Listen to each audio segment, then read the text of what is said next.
Hello everybody and welcome back to Rev Left Radio. I have a wonderful episode for you today. This is honestly one of my favorite episodes I've had in a while. I found it so interesting. I found it so educational. I have on Sopiko and Bryan, who are based in Tbilisi, Georgia, and they're the co-host of the podcast Reimagining Soviet Georgia. It's a really fascinating podcast I only very recently came across. I reached out to Sopiko on Twitter, asked if they would want to come on to talk about, the Georgia, Soviet Georgia, this republic that I think even people who are very familiar with the USSR might not know much about. And, she agreed, and her co-host Bryan came on, and we just had this really wonderful conversation. We cover, lots of Soviet history. We cover the importance and the crucial role of Georgia in the USSR more broadly. We talk about Stalin, who of course was from Georgia and has deep Georgian roots and how that played out. We talk about modern Georgia, what's happened to Georgia since the collapse of the Soviet Union, what is going on in relation to the Russian-Ukraine war, which is happening just north of Georgia's northern border, etc. So much fascinating stuff from two really, really wonderful, principled Marxist guests who know a lot about what they're talking about. And Sopiko also has deep family ties. So, while Bryan can have, this high-minded materialist analysis of the situation, Sopiko comes in with these fascinating anecdotal, tellings of her family, her grandparents, and sort of traces the emergence and pinnacle and then collapse of Soviet Georgia in the context of multiple generations in her family. So I just really love this conversation. I really love Reimagining Soviet Georgia, the podcast. Highly recommend people go check that out. And the last thing I would say as well, because I just do think that a lot of people probably in the West might not have a great idea of where Georgia is or the role it's played in history. I think it would be helpful if you're not, immediately aware of where it is to go look at a map and to see where Georgia is, where the Caucasus are in relation to the rest of the world, see why this is obviously a crucial area of the world, a crossroads, if you will, and it will really help as far as understanding sort of schematically and conceptually the geographical and geopolitical role that Georgia plays in the world political system and in the Soviet Union specifically. So if you're just kind of a little blurry, if in your head you don't have an immediate image of exactly where Georgia is on a map, it's kind of cool to go check that out and then listen to this conversation. I do think it kind of helps. So without further ado, here's my wonderful conversation with Sopiko and Bryan from Reimagining Soviet Georgia on Soviet Georgia, Stalin, socialism, and the collapse of the USSR. Enjoy.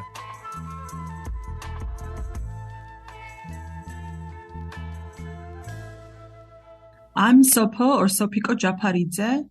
I am currently living in Georgia. I am Georgian, but I also lived in the U.S. for a very long time. I am the head of the service sector union in Georgia, and I also am part of the co-creator of Reimagining Soviet Georgia podcast. And I also sometimes write about social and economic issues in Georgia. My name is Bryan Gigantino, and I also live in Tbilisi, Georgia. I'm originally from the San Francisco Bay Area, and I am an aspiring historian and like to write about the Soviet Union and the post-Soviet world with a focus on the Caucasus and in particular Georgia. And I also am a co-creator of the Reimagining Soviet Georgia podcast with Sopiko. Well, beautiful. It's an honor and a pleasure to have both of you here. As I was saying before I started the recording here, I really was getting into the podcast in general and then especially in prep for this specific episode, and I really love it.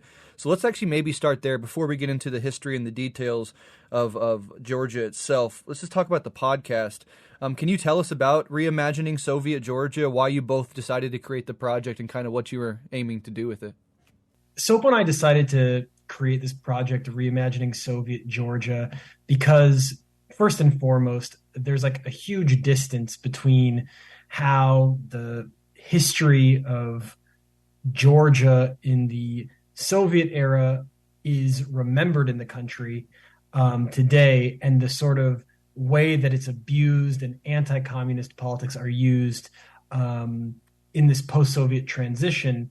And what we both found was very interesting was that everyday people in Georgia, working people, taxi drivers, nurses who lived in the Soviet period had very fond memories of it.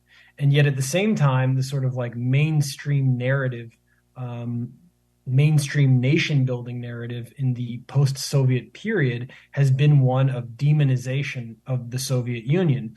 And so we thought that it was very important, especially when considering, what a future of left-wing politics in Georgia and in the region might look like.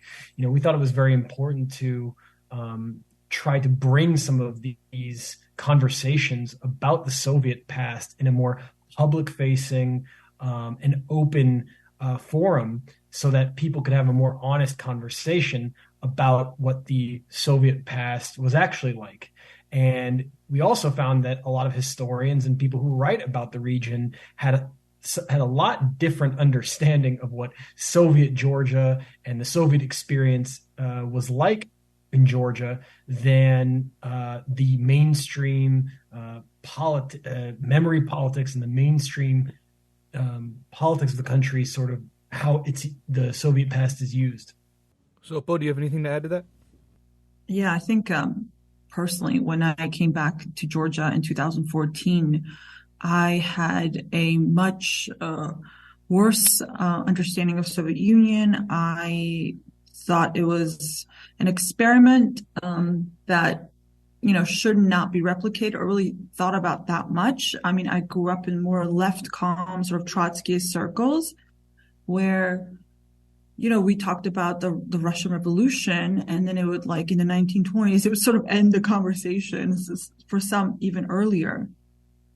And so when I came here, I had, full intention to completely disregard it and never talk about it, except that it was constantly put forth by people who, like the right-wing parties, well, we only have right-wing parties, who constantly using anti-Soviet Union, anti-Soviet politics, anti-Soviet consciousness to completely destroy social welfare, to force neoliberalism down people's throat, to champion the free market, to continuously harass people who were not going along with this, calling them Soviet people, Soviet mentality, just making fun of older people that they are stuck somewhere, they're terrible. Everything that was bad is Soviet, or communist.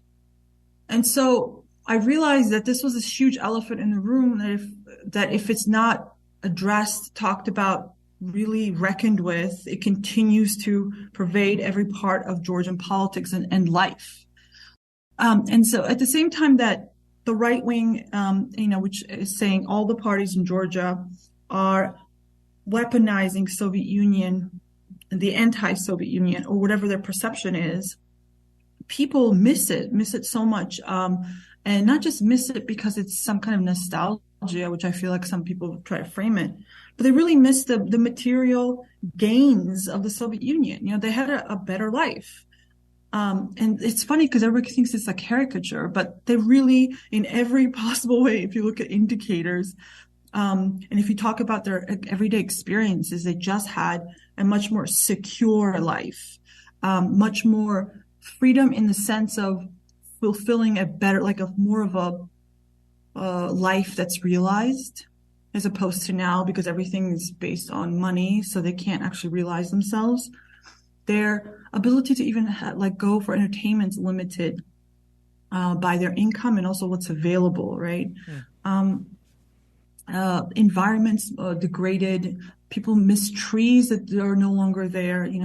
The disorganized, chaotic developments everywhere. It's very, very anti-Soviet, which was much more thoughtful and planned designs. Women miss maternity leave. They miss being able to have children and then have their job saved for them and get maternity leave.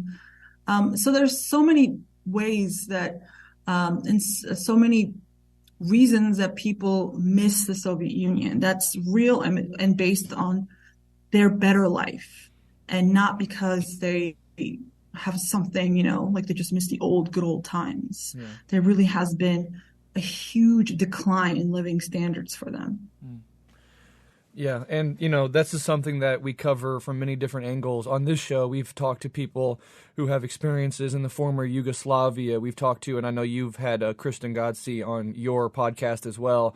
We've had her on several times on Rev Left to talk about the impact of the collapse of the Soviet Union, the brutal 90s period, which we'll get into a little bit in this outline. And the nostalgia that older people who lived in that period have is not merely, as you were saying, sort of this empty nostalgia, but is actually substantive, material nostalgia for the way life used to be and what was available to them that under the reign of capital no longer is. So I think it's incredibly important. But of course, Georgia is a country that I think even those that have a pretty good understanding of the history of the Soviet Union know little about. And so I'm really excited to kind of explore that in this conversation. And I do want to say, and I'll probably be plugging it multiple times, but your podcast, Reimagining Soviet Georgia, is really good. And that opening episode that you did is called Episode 0, where you're just kind of introducing the podcast.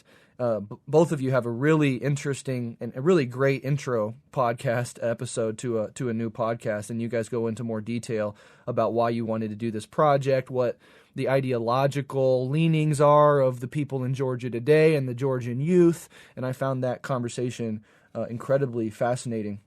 So let's go ahead and move into the history of Georgia itself. And I just wanted to say up front that, these are really big questions. As always, I have a propensity to do that. So just take these questions in whatever direction you want and answer them to the best of your ability. But for anybody that is listening to this conversation and gets interested in it, definitely go over to Reimagining Soviet Georgia, and you can do a deeper dive into a lot of these, questions that we're going to be asking on this episode. So with that said, let's go ahead and get into the history. For those that don't know, can you kind of talk about the history of Georgia, how it became a country, and its eventual integration into the Soviet Union? This is, when I was speaking to Bryan about this is a very touchy subject, because it is often framed as Red Army invasion, forced Sovietization. And yeah, we can say it's definitely an invasion, and it was forced. But I think it's like a larger question of what were the debates happening around that time. And so I think what is incorrect is saying this was some kind of a Russian invasion, because often people will say Russian because that's the new way of discussing everything is now Russia.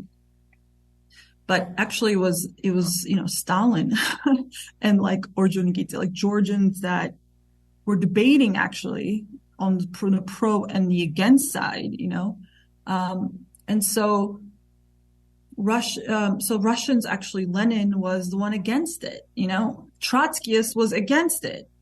So it was really the Georgians that their line, one of the Georgian lines that won out why there was Sovietization of Georgia. So in 1917, Russian Revolution, Georgia de facto gets independence, and it's run by Social Democrats, Mensheviks, who in many ways had taken the best of, not all of the best, but they've taken the best of Bolsheviks ideas and so on. So the Mensheviks in Georgia look very different than the Mensheviks in the rest of the Russian Empire. They take over. And this has been a long struggle between the Mensheviks and the Bolsheviks in Georgia, where it's really interesting because it's happening now in Georgia. It reminds me in the methodology, it's sort of like the Bolsheviks lost the internal struggle within Georgia, but they leave.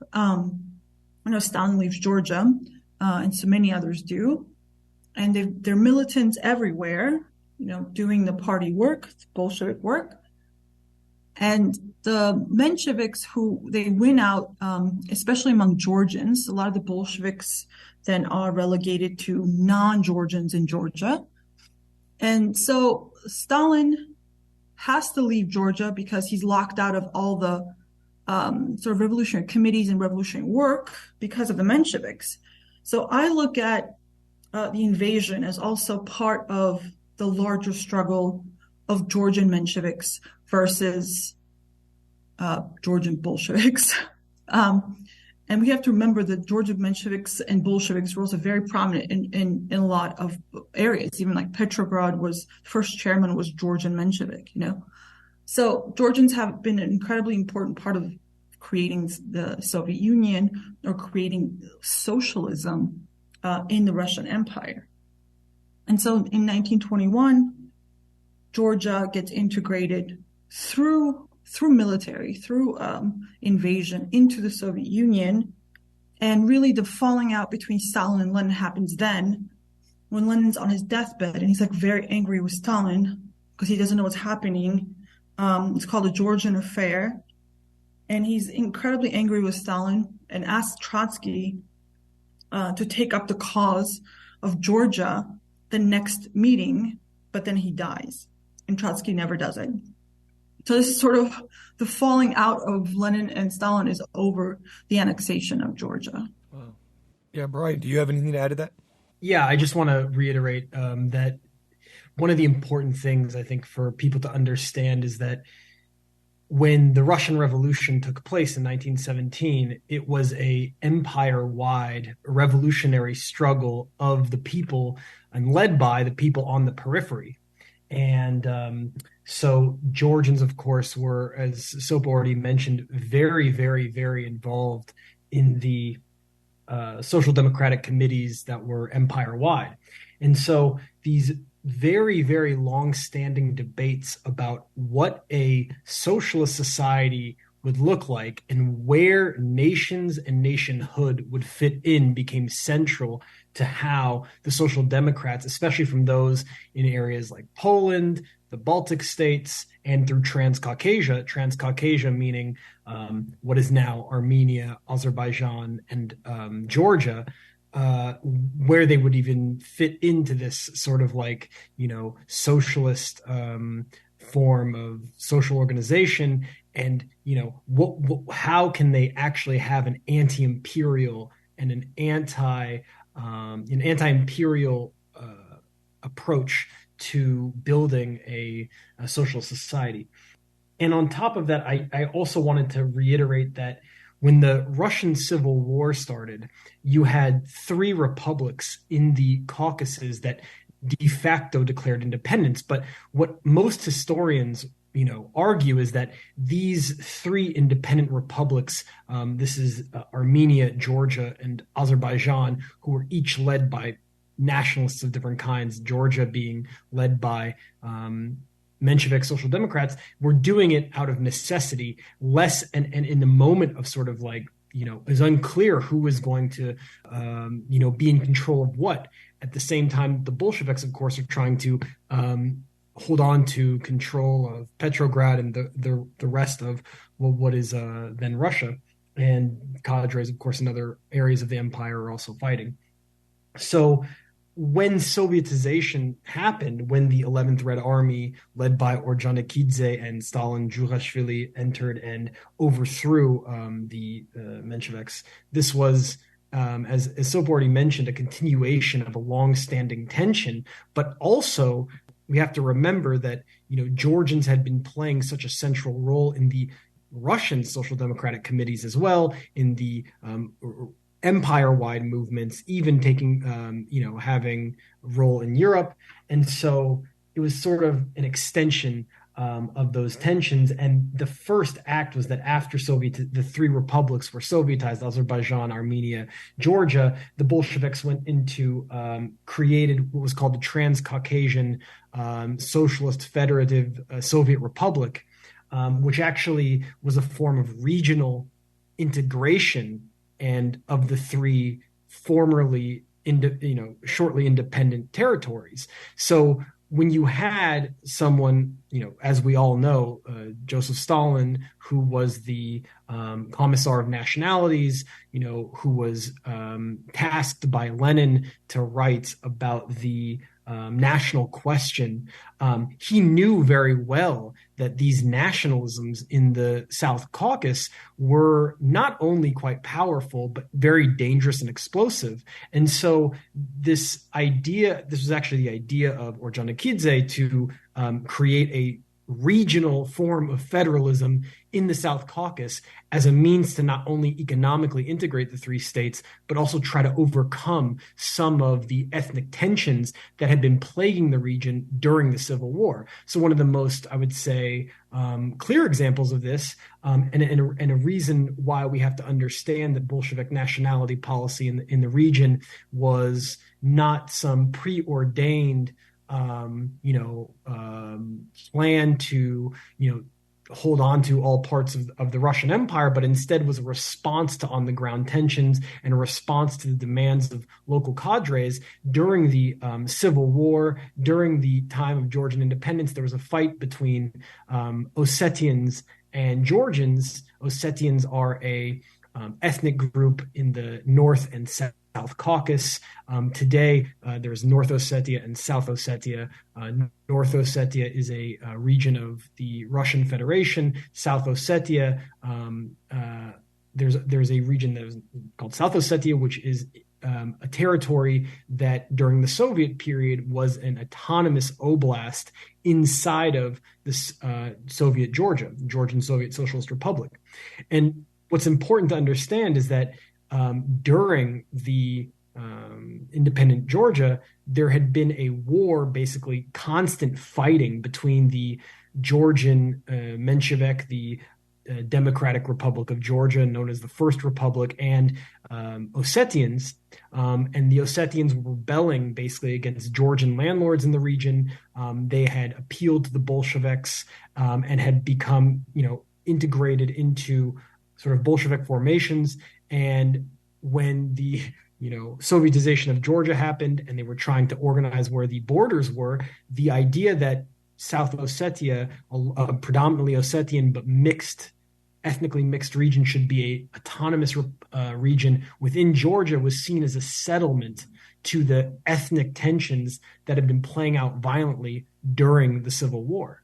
So I think this is actually really important. There's a much more I can say, but I think this is an important thing to understand, that the Sovietization of the region was not only this, extension of the domestic fights that were happening between the Mensheviks and Bolsheviks internally in Georgia, but there was also this desire to say, how do we organize, a region with such a complex, it's kind of a cliche to say, but tapestry of ethnic groups and different languages and religions, and how can we create a political logic where everybody is not only interconnected economically, but has a shared sort of political future? And I think that this piece of the puzzle has to be front and center when we're understanding the region, right? Instead of some idea that, each independent nationhood without some sort of interconnective logic was going to be able to overcome these tensions. Yeah, absolutely fascinating. And kudos to both of you, because that was a absolutely huge question, and you handled it expertly. Really fascinating stuff. But something both of you mentioned, of course, or someone, is Stalin. And I think when Western communists especially think about Georgia, the first thing that probably jumps to mind is precisely Joseph Stalin. So can you talk about Stalin's Georgian roots a little bit, what his life was like in Georgia before the revolution, and his sort of relationship to Georgia throughout his political career? Yes. So Stalin is so Georgian, just physically, when I see him in these videos, right? Pictures, he looks like a very typical peasant man, Yeah. And he spoke Russian with a heavy accent. They sort of make fun of our accent like Russians do, because we're sort of Southerners, and then we talk kind of like American Southerners, like drawl and stuff. And so even his Russian was very had an accent. It's funny because Kamo, his Armenian, one of the Armenian Bolsheviks, is named Kamo because he could not speak Russian very well. He made mistakes. Instead of I think it was Kamu, he said Kamo or something. So it's funny because these are people on the sort of margins of the Russian Empire who don't speak Russian the same fluency or perfect Russian as St. Petersburg or Petrograd. But they are very much, and what Stalin is really interesting. I really highly recommend Suni's book, Passage to Revolution, or at least listen to the podcast about young Stalin. how he's formed. I do feel like that does the best job of his younger life to see how his understanding, because he's very much a Caucasian revolutionary, right? I'm talking about the Caucasus Yeah, in definitely. case anyone makes a mistake. So he's sort of forged in this incredible, revolutionary time in the Caucasus. And so he's very much stamped with that from that time, which is a very violent time. Like this was not some, everyone tries to pretend things are like, oh, it's a democracy or not democracy and so on. But no, this is like very violent time. There are honor killings, as in like retribution killings, revenge killings all the time. There's Cossacks constantly following, blowing up Bolsheviks, Mensheviks, like revolutionaries, murdering people, very like on the streets and so on. So it's like a very violent time. And he survives this very violent time. And especially because it's funny because at the beginning, the Bolshevik, the Menshevik split is not really happening in Georgia. It was sort of forced upon them. He doesn't want to really split. And he's trying to keep this social democrats together. And he's doing a lot of work, like he starts off with the Rothschild refinery in Batumi. He organizes workers there. Huge confrontation. Lots of workers die. He is from worker agitator to then he's robbing banks, because he'll do sort of whatever they can get into, because you have to think about access, right? So before 1905, the committees, the revolutionary committees that they're connected to workers and doing revolutionary sort of worker agitation and what we call maybe now salting, like when you go and you work somewhere with the intention of like organizing them. A lot of those places start because of the committees the Bolsheviks get voted out through a very aggressive campaign by the Mensheviks. And not only just a campaign in the beginning to get them out, but then, the Mensheviks are the first to actually use violence against the Bolsheviks. I think a lot of people think of the Bolsheviks as sort of the violent ones, but it is the Mensheviks actually who draw the first blood. And so Stalin being forced in these he's like a militant, right? He's not like Lenin or others who are abroad reading and writing, like a lot of Bolshevik revolutionaries were. He's not a Menshevik, and he's a militant who is able to read, theorize, and then do practical work at the same time. So he's different in that sense. He's not like a regular rank and file worker either, but he's not the intellectual part. He's somewhere in between, sort of the one who's processing one and the other, right? Some intermediary sort of. So in some ways, like that's he doesn't really leave Georgia until it looks like, to me, at least that's my sort of understanding. Maybe Bryan can speak more on this from reading that after the Mensheviks take over everything, then he does expropriations, right? The banks. And then he is forced to leave. And he really leaves Georgia, because Georgia is still a small time sort of place that you are, even though it's an incredibly important, as I said, the Caucasus revolutionary period, and it's just also happening in Baku as well, Azerbaijan, which was actually even more violent than Tbilisi. He leaves. And then he becomes, through Lenin, I think Lenin recognized his talents and actually being a sort of praktikant, right? Somebody who's working with the workers or working on the ground. He's able to execute jobs, let's say, and he's very dedicated, resourceful. So he's kind of becomes, especially I can see like, the way the left works in general. I can see Lenin, who's a little bit more theoretically heavy in that sense, and he's like sort of gone, really taking a liking to Stalin, right? Because he's like the man on the ground, right?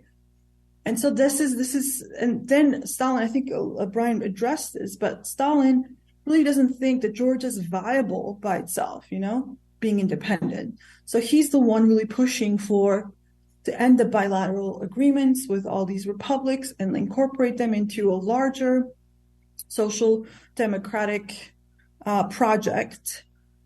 Because in smaller countries, he also knows that we'll succumb to capitalism and be used by the so-called imperial powers, the Western powers, as places to try to undermine what becomes the Soviet Union. So Stalin, especially when he later on as well, it's like he creates the entire Soviet Union. I feel like, especially once he takes power after the 1920s sort of over, most of it is his vision. It's his understanding of how it should be. He's the architect of collectivization. Well, he actually executes it, but not the architect. He didn't actually design it, of course. But still, he implements this. And most of the Soviet Union is like Stalin's creation. So Stalin, and especially because there were all these Georgians also in power during Stalin, the Soviet Union is if you want to talk about identities, it's a Georgian person's vision. Yeah, fascinating. Bryan, would you like to add anything to that? Yeah, I just want to add a couple of things. Sopo said most of it. I just want to add one or two things. First and foremost, again, to reference this great book by Ron Sunni, which we did an interview with him on, the book is really about Georgian Bolshevism and this tension that happens between the Georgian Mensheviks and the Georgian Bolsheviks and how that split comes to be. But one of the important things, and to place Stalin within all of this, is that in 1905 in Georgia, there's something called the Gurian Peasant Uprising. And Guria is a region, I should say, in western Georgia, which, unlike other parts of the country, is not big, huge, massive mountains, more smaller rolling hills, but it's home to this massive uprising in 1905. But what's interesting is that when the peasants revolt there, the Social Democrats have a presence. They're the sort of militants who are able to get in there and, intervene and be sort of seen as, the closest allies to the demands of the peasants and sort of facilitate the declaration in 1905 during, the 1905 revolution throughout the Russian Empire, this independent republic. But what's important to understand about that moment is that was a turning point when the Menshevik wing of the Russian Social Democratic Labor Party in Georgia is able to sort of assert themselves as the dominant iteration or the dominant wing that this split had already been emerging, but really that's the moment when, the peasants are saying things like, they're holding signs in the streets with Marx's face, and they're also, praising the, sort of one of the godfathers of Georgian social democracy, Noe Jordania, who will lead the First Republic. And so because of this, the Mensheviks, and especially Noe Jordania, is able to gain a lot of legitimacy, in part because they're also from this region of Guria. They're from sort of elite aristocratic background there. Jugashvili is actually from a much poorer background. He doesn't have this sort of elite background that the leaders of the kind of Menshevik wing of the Social Democratic Labor Party had in Georgia at the time. And so over the next couple of years, they are able to exclude this Bolshevik wing. And in 1907, as Sopo mentioned, there's a massive bank robbery, the Tiflis bank robbery, where that Stalin had helped organize. And then after that, he leaves and he goes to Baku, because in the Caucasus, Georgia, Armenia, and Azerbaijan, there's sort of this tension, and I think Stalin is an interesting person to look at to explore this tension between a cosmopolitan vision of socialism, and maybe something that we could say is like more of a provincial or peasant-oriented type of socialism, right? The Mensheviks are trying to speak to a form of peasant-centric Georgian national identity, whereas Stalin at the time, when he's still a militant revolutionary, is more interested in this empire-wide, cosmopolitan, proletariat-centric vision of what socialism could be, who the revolutionary subject is. And so after this kind of vision loses out in Georgia to the Mensheviks, and at that point, Lenin, I think at the advice of Lenin, he said, Stalin goes to Baku and is joined by some other Georgian Bolsheviks. He's not alone, to continue agitation, because Baku is the cosmopolitan industrial center of the Caucasus, right? If you think about the Caucasus, sort of a unified area, this is a city of the Russian Empire that's a oil-producing region where there's, Georgians, there's Russians, there's Iranians, there's all Armenians, right? There's a Turkish-speaking Azerbaijanis, all these different kinds of people who are able to form, a more legible and coherent social basis for these Bolshevik ideas that Stalin is attracted to and represents and fights for. So I think you can understand, Stalin as this kind of man of the periphery, but one who has a cosmopolitan proletarian view of what socialism could be. And there's a great quote that when later in life, a Georgian actor, when Stalin was in power, sometime in the 30s or 40s, asks him, why did you leave Georgia? Why did you leave, our homeland in 1907? And he said, those with full bellies don't understand those who are hungry. And this is a kind of a famous quote of his, but really what it was about was the fact that so many Georgian workers at the time of the 1905 revolution up before 1917 still had very deep connections to their villages. So they didn't have sort of a traditional proletarian position that we sort of imagine of the landless peasant who comes to the city, looking for wage labor. No. In the Georgian context, so many workers, not all of them, of course, but so many workers still had this village connection that the way they viewed what socialism could be, how it should be, and what spoke to them was something that didn't always align with a sort of more globally reaching socialist project.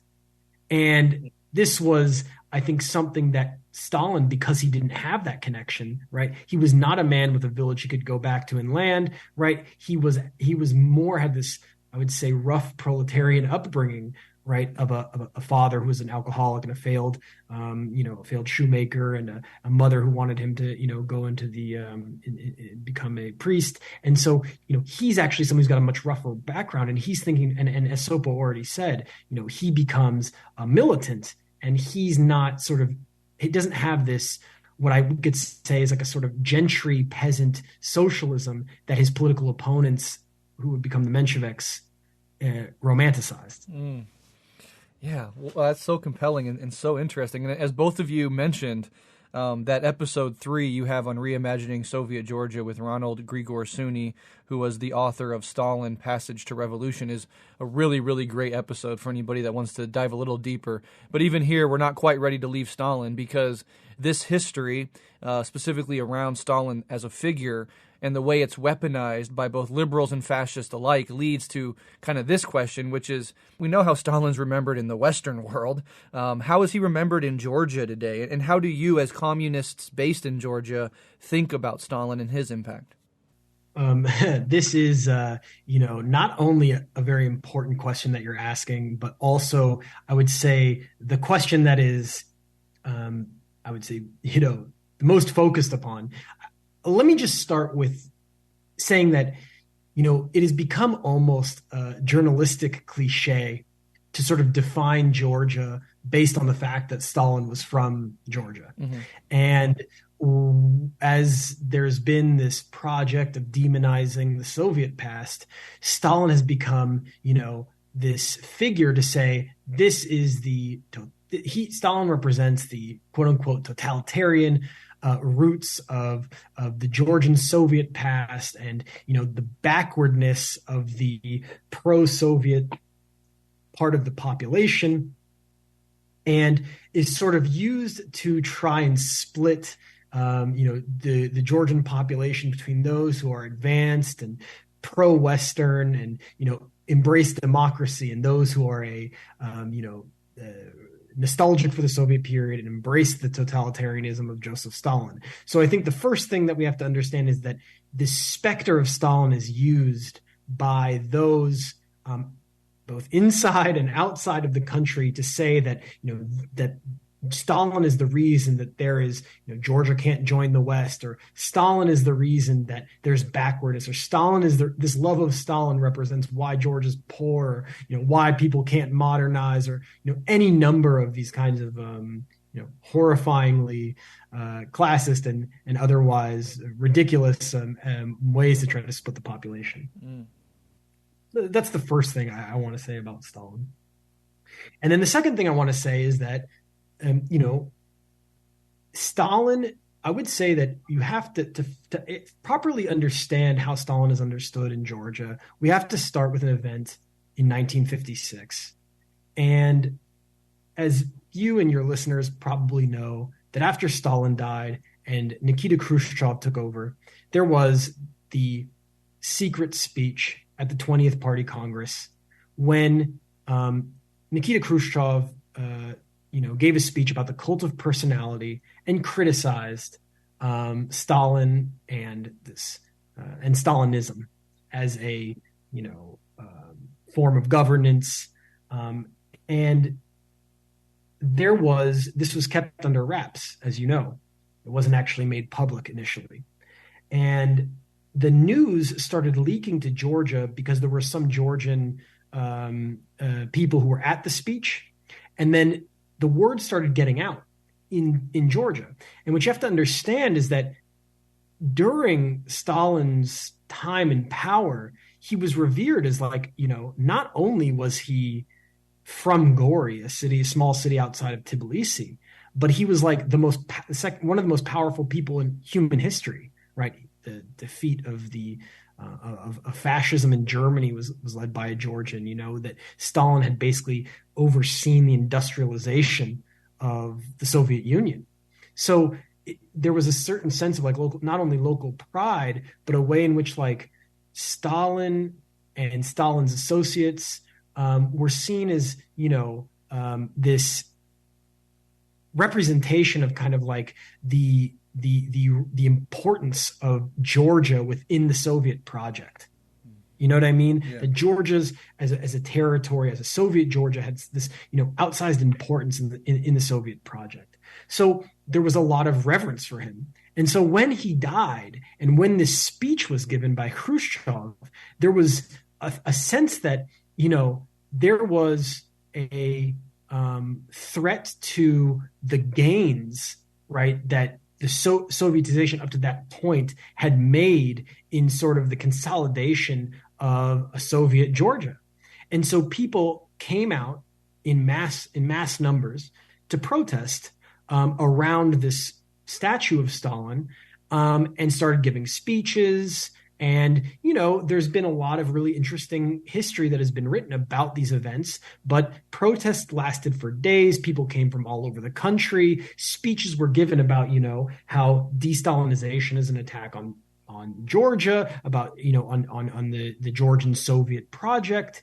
It wasn't an anti-Soviet protest. These were protests defending what the Soviet Union had built and seeing that de-Stalinization was going to threaten that locally in Georgia, more or less. But what's interesting is that there was also a sort of proto-nationalism that was born in these protests. So the figures who would go on during the collapse of the Soviet Union, people like Merab Kostava and Ziad Gamsakhourdia, who would end up leading what is called the national movement when the Soviet Union was starting to collapse in Georgia.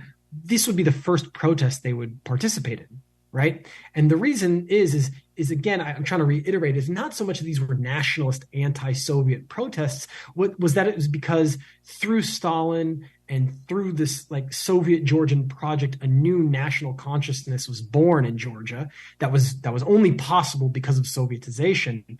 And so there's a way in which they view this attack on Stalin as an attack on Georgia as well.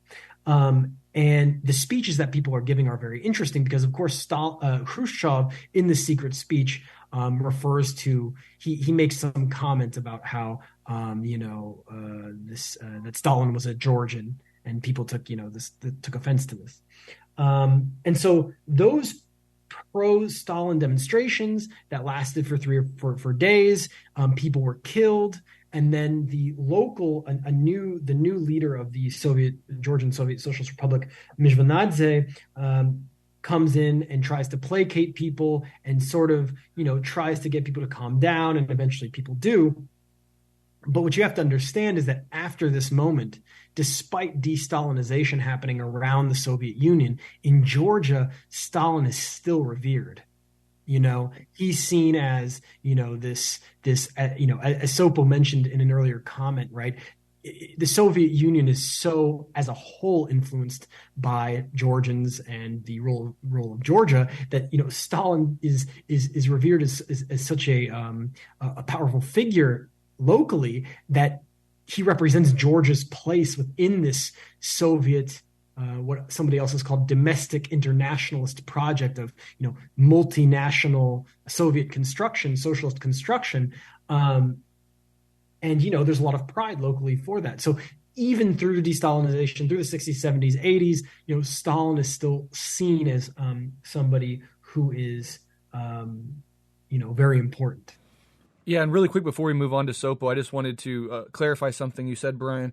In Khrushchev's secret speech, Stalin was actually labeled Georgian in this overtly dismissive way as a way to sort of put Stalin down by calling him Georgian, which also added to the sort of protest against it. Was that correct? That is how it was interpreted, yes. Yeah, interesting. It said that exactly as a Georgian, but that was interpreted that way. I see. So my uncle was actually, and my grandfather, my family members were present in 1956 in these sort of pro-Stalin rally, and my uncle was part of this revolutionary group. He was like 14 with Gamsakhourdia and Kostala. So he was very much my family was very much involved in these politics. Though what's interesting is my uncle, and who was part of this defending Georgia, and then that movement, he did not. I mean, he was sort of indirectly still involved in national movement in the late 80s and 90s, but they became anti-Stalinist, right? Anti-Soviet. So what started off as a pro-Stalin became the biggest sort of critics of Soviet Union. The same people then changed. And what was interesting in some of the documentaries I've seen, because my uncle has passed away, and he's in this one documentary with others. And one of them says, we didn't know Stalin was such a murderer. We found out later through one of the Western radios. So this idea of most of the dissidents, so-called dissidents, right, were completely reliant on Western press to understand what was happening or have them interpret events that they were living in, which is important to know. Yeah.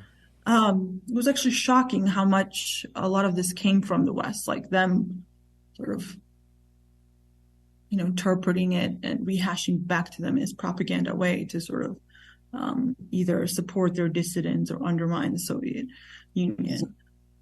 So this, one of the things as well during the 1956 protests was people were shocked by the use of violence against them.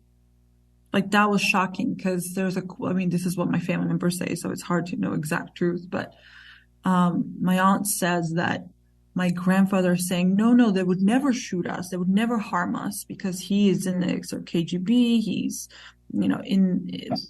very much believes in communism. He's like a huge communist and Stalinist and so on. And he was like, no, they would never shoot at protesters. And so when they shot protesters, that was really shocking for the people. So what happens afterwards is the same people that were defending Stalin then become anti-Soviet dissidents. The most cool thing you could be was a dissident, and listen to Radio Free Europe and so on. And so Stalinism, the way it's seen now, is by the same dissidents continue their plight, hating communism, hating the Soviet Union. I think that has been their shtick for a really long time. And I think that that's where they feel the most alive. So there's always going to be this like part of the Georgian elites, and most of them who were very much anti-Soviet, they're in some positions of power or media and so on. The older ones, there's a newer generation of anti-Soviet that's more about the recent 2000s criminalization of communism that started in Eastern Europe, and Saakashvili was a part of that when they criminalized communism. In 2010, they've actually outlawed communism. And so there's always going to be, at least until these people are alive, this anti-Stalin line that has the skills as well that's the most sought after, because a lot of the dissidents were learning English or connected to English media or so on. And so they are doing better, I would say, than others because they have the skill sets and the politics in post-Soviet world to have a platform. And so a lot of people, I would say from all stripes, like communists, conservatives, I think liberals are the only ones that hate Stalin, really. They like Stalin for different reasons. So the conservatives have brought him back because, they love strong men, right? And why would you not love your own strong men? But then they love all Georgian like kings and queen and, us fighting against the Muslims and fighting against the Masons, right? Fighting against whatever, right? And then there's the old communists who believe in communism and can actually explain communism to you. They might also have regressive cultural ideas as well, because there is still this line of not everyone, of course, will say like homosexuality is like a bourgeois deviation, right? Sure, yeah. And so they think like gay rights and so on is like something that's some kind of imposed liberalism, like that people like bourgeois decadence or something. Yeah. Yes, exactly. Yeah. They so like some of the communists will explain their homophobia in this way, which actually was quite common in a lot of the left in the U.S. too. Like Harry Haywood, for example. I had on Harry Haywood. He's a big communist here in the U.S. Obviously. Last century, and I had his daughter on. He's passed, obviously, and she's actually a lesbian, and so she talked about growing up having this famous Marxist, black liberationist father who also framed homosexuality in terms of degeneracy or whatever, and the sort of difficulties that presented in their relationship. But yeah, it was certainly not just Eastern Europeans who were susceptible to that sort of talk. And this is, of course, a different time, and people across the world are much less accepting at that time of LGBTQ identities at all, much less their movements. So it's not necessarily surprising that would be the case. But sorry to interrupt. Yeah, and if you also take into account, and this is really key here, is that the Communist Party, which is actually illegal, but even the way it exists and the other splits from it, here and everywhere around post-Soviet world has been ossified for 30 years at least. So imagine how there has been no open debates, new ideas, sort of reformulations, because it's been so marginalized. And that's, you take that into account, that often it becomes like a weird sect, or, a sect that's unable, because of how marginalized they are, unable to actually have fresh ideas, debate, openness, infusion of new people. Like that doesn't really happen. Mm-hmm. And so that's why I think a lot of times their ideas can sound stagnant, old-fashioned, and you can tell that if you just intervened more, had more conversations, and if they were exposed to more things, that would change their mind, right? So I look at it as the sort of more party-like Stalinists, who are actually about ideas. If they had more engagement, I think they would develop more in that line. Then there's people who are just sort of culturally Stalinist, right? Like they like the idea of Stalin in the sense that he's a great man. They had like great childhood. They remember their lives well. They had better living conditions. They remember their youth really wonderfully. They took an oath, a military oath, to defend the Soviet Union, and so they remember all these things fondly, and now they're very exploited and very poor, like maybe insanely poor, like really did not do well in the post-Soviet world. So their idea of Stalin grows. One of our office cleaners, she said, "I hope this year is so great that I won't miss Stalin anymore." Wow. I thought that was really brilliant, Yeah. Like for Stalin, he is a symbol of hope. He is, I say this like all the time with, he is a utopia. He serves a utopian function for people to imagine a better life, and not some kind of a horrible historical figure. He's not even like the conservative position of just a great man, but he literally is, for most people who are not in the party or just like regular, he is the utopian symbol of a good life. Yeah, that is incredibly interesting to hear that perspective. And so just to kind of summarize what you just said, Sopo, there's like the conservative sort of approach to Stalin, which sees him as this strong man and through the lens of nationalism, not necessarily communism, but, just like all great Georgian figures, he's somebody that like the nationalist conservative right could rally around as a strongman figure. There's a communist love for Stalin, which is, of course, rooted in the historical experience of communism, as well as sometimes an overly orthodox Marxist view of things in general. And then you said there's like this cultural, or the culturalists maybe, who have a certain nostalgia, often from their youth, of better times, and so they're not necessarily committed to the communism or socialism part, but they are committed to like their memories of that time being much better than the often hellish conditions they're forced to live under the reign of capitalism. And do liberals fit in there anywhere? Are they kind of under that cultural thing, or are liberals a separate group as far as their view of Stalin? I think the liberals in Georgia are very anti-Soviet, so anti-Stalin, but they will always have a grandpa or grandma who loves Stalin. I see, I see. And they love their grandma and grandpa, except the fact that he's a Stalinist, like kind of thing. Yeah. Okay, that's interesting. Yeah, very interesting.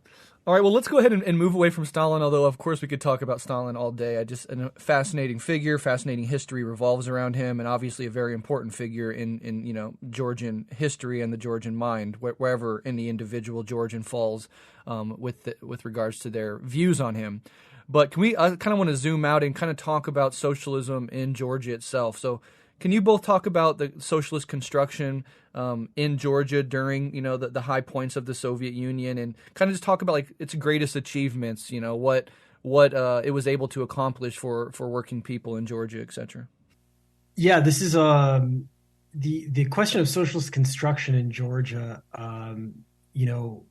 also has to be understood in a couple of different ways. And the first thing I want to say is that, one of the important things to understand about Sovietization of Georgia is that Georgia as a nation with coherent borders, an economic base, and a Georgianized government really takes place for the first time. It starts, some of these things start in the short-lived independence, but it actually really takes place and is seen all the way through after Sovietization. The first thing I want to say is that in the pre-war era, right before World War II, you can think about Sovietization in two ways in Georgia. The first, Soviet construction, I should say, socialist construction in Georgia in two ways. The first part is that this is a period of Georgianization, right? Prior to 1921, prior to 1917, Georgia is actually has this complex demographic power imbalance where Russian imperial administrators are sort of in control of the politics. The capital in what is now Georgia is largely controlled by Armenians, and Georgians sort of are more or less a rural dwellers, right? They don't really reside in the cities. They don't control capital, and they're not really in positions of political power. Some of them are in cities and more, you could say, these sort of like holdovers of the aristocratic era. They have a kind of like aristocratic presence, but they're not really where the real power lies. And so the Sovietization of Georgia pushed the process of undoing that power imbalance by urbanizing more Georgians, right? Dismantling the Russian imperial control and Georgianizing the political administration, right? And then of course alongside that, sort of in general, going after capital and large business owners, and as much as not only the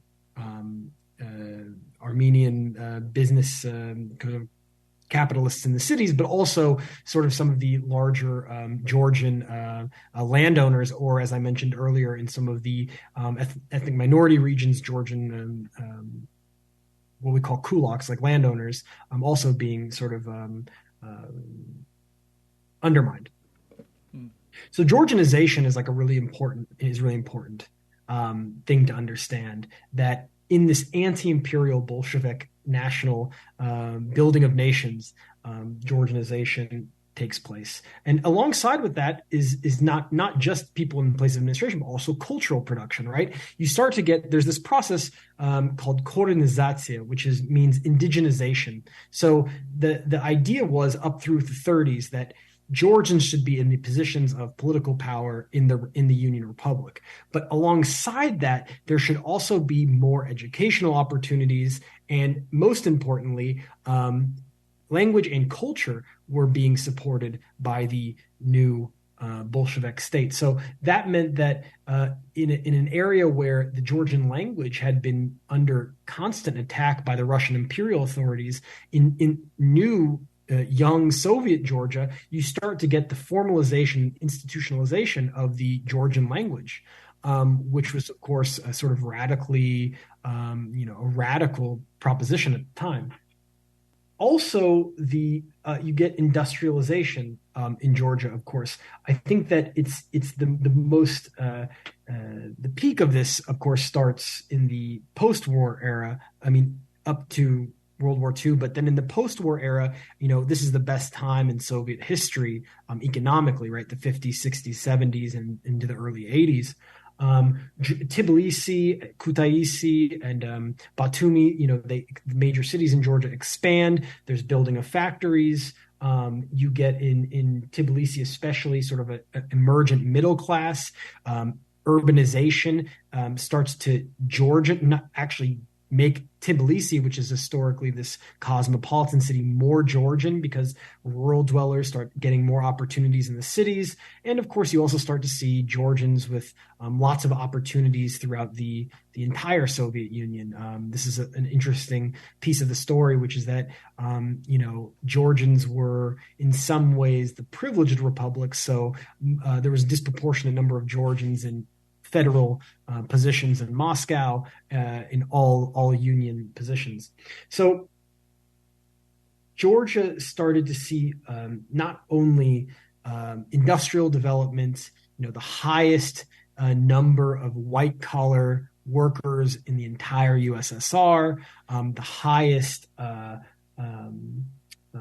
savings accounts, and also this, access to luxury goods with relative ease and cheaper than elsewhere in the USSR. So Georgia ended up developing into this very wealthy republic that not only had, car factories and other, tea plantations, and was growing, mandarins, and had this, bustling sort of like Sovietized industrial economy. But then also, but one of the benefits of that was that it there was a relative to elsewhere in the USSR, very high standard of living. Of course, into the 70s, you also started getting this burgeoning black market, which we could talk about more because it's sort of a complicated topic. But that aside, you still had this relative level of prosperity in Georgia. So urbanization, and on one of our recent podcasts, maybe the last thing I'll say, we discussed architecture, and Georgia, had a very sort of like excellent school of architecture where, there were really beautiful and interesting buildings that were being built. And one of the interesting things was that, architects had to deal with this sort of, particularities of the Georgian climate. Architecture was a place where, there was some relative creative freedom where, you could sort of, display a kind of like your artistic vision through architecture. And so Georgia was sort of a beneficiary of that architectural creativity. Also, part of the late Soviet story is there was very famous athletes, very famous, as we've also discussed a little bit on the podcast before, and Sopo has written about, chess players, famous women's chess players coming from Georgia. So this consolidation and creation of Georgia as a coherent nation, I think, comes into being in the Soviet period. And I think that it's a mixture of national anti-imperial Bolshevik policy as well as economic construction and industrialization at the time. Yeah, so a really rapid and wild advancement period for the people of Georgia. Literally, the instantiation of Georgia as a nation, as well as Soviet industrialization, which transformed the lives of people quite incredibly. Yeah. And just one thing, I'm sorry, excuse me, to add, was that there was also this sort of that you have to understand. One thing I think is very important for people to understand that I think is not always well understood in the West is that the Georgian Soviet administration had a relative freedom to manage their affairs. I mean, obviously there was limits to what any Union Republic administration could do, or sure. There were of course limits, but this was not like every single decision that was being made locally in Georgia was, just being directed from Moscow, right? There was relative freedom in the sense that, whether that's in how the industry was functioning, whether that's in, certain economic reforms that were taking place in Georgia before anywhere else. The first Soviet polling agency happened in Soviet Georgia, where they were going to export some of their goods to. There's all kinds of factors we can look at, but there was a sort of relative understanding, relative amount of freedom and underwritten by this Soviet post-war prosperity that Georgia disproportionately benefited from. Important point. Yeah. Sopa, would you like to add anything to that? Yeah, actually, but I want to go to what life was like before the Soviet Union. Okay. I think that's really important. For sure. Often, we judge history or we look back from 2022, 2023, and it's important to realize what was happening in the Russian Empire and what was happening in Georgia, and around the world, because the Russian-wide empire social democrats are very much part of the European social democratic tradition. They all sort of came about at the same time when it was, the revving up of capitalism and industrialization. So in Georgia, like I have my grandfather's, he has like a few letters that he's written. And so I can speak from him writing what life was like and him describing his father, so my great-grandfather's life. And it's funny because my great-grandfather's life and my life are much similar than my grandfather's or my mother's life. We've come back to the same precarious conditions that we had in the 1890s and the 1900s until really 1917, right? So he was like a tradesman. He was forced out of his village because the nobles held all the land or most of the land, and a small percentage was kept to the peasants after they were sort of the abolition of serfdom started. And my great-grandfather was forced out of his village and, condemned to look for work, which is considered a lower position than a peasant. Somebody has to sell their skills because they don't even have land. My great-grandfather works his whole life and goes to cities all over where there is work. He's a chef. He is a chef in rich people's homes. He's unemployed a lot. He gets fired in one of the places because his relatives are revolutionaries, and when they find out that they're related, he gets fired. It's a very precarious life. He doesn't even have a child. Like, my grandfather was born when his father was like over 50, I think. So because he didn't even have a chance to settle down, right? It seems very like 2020s now. Right.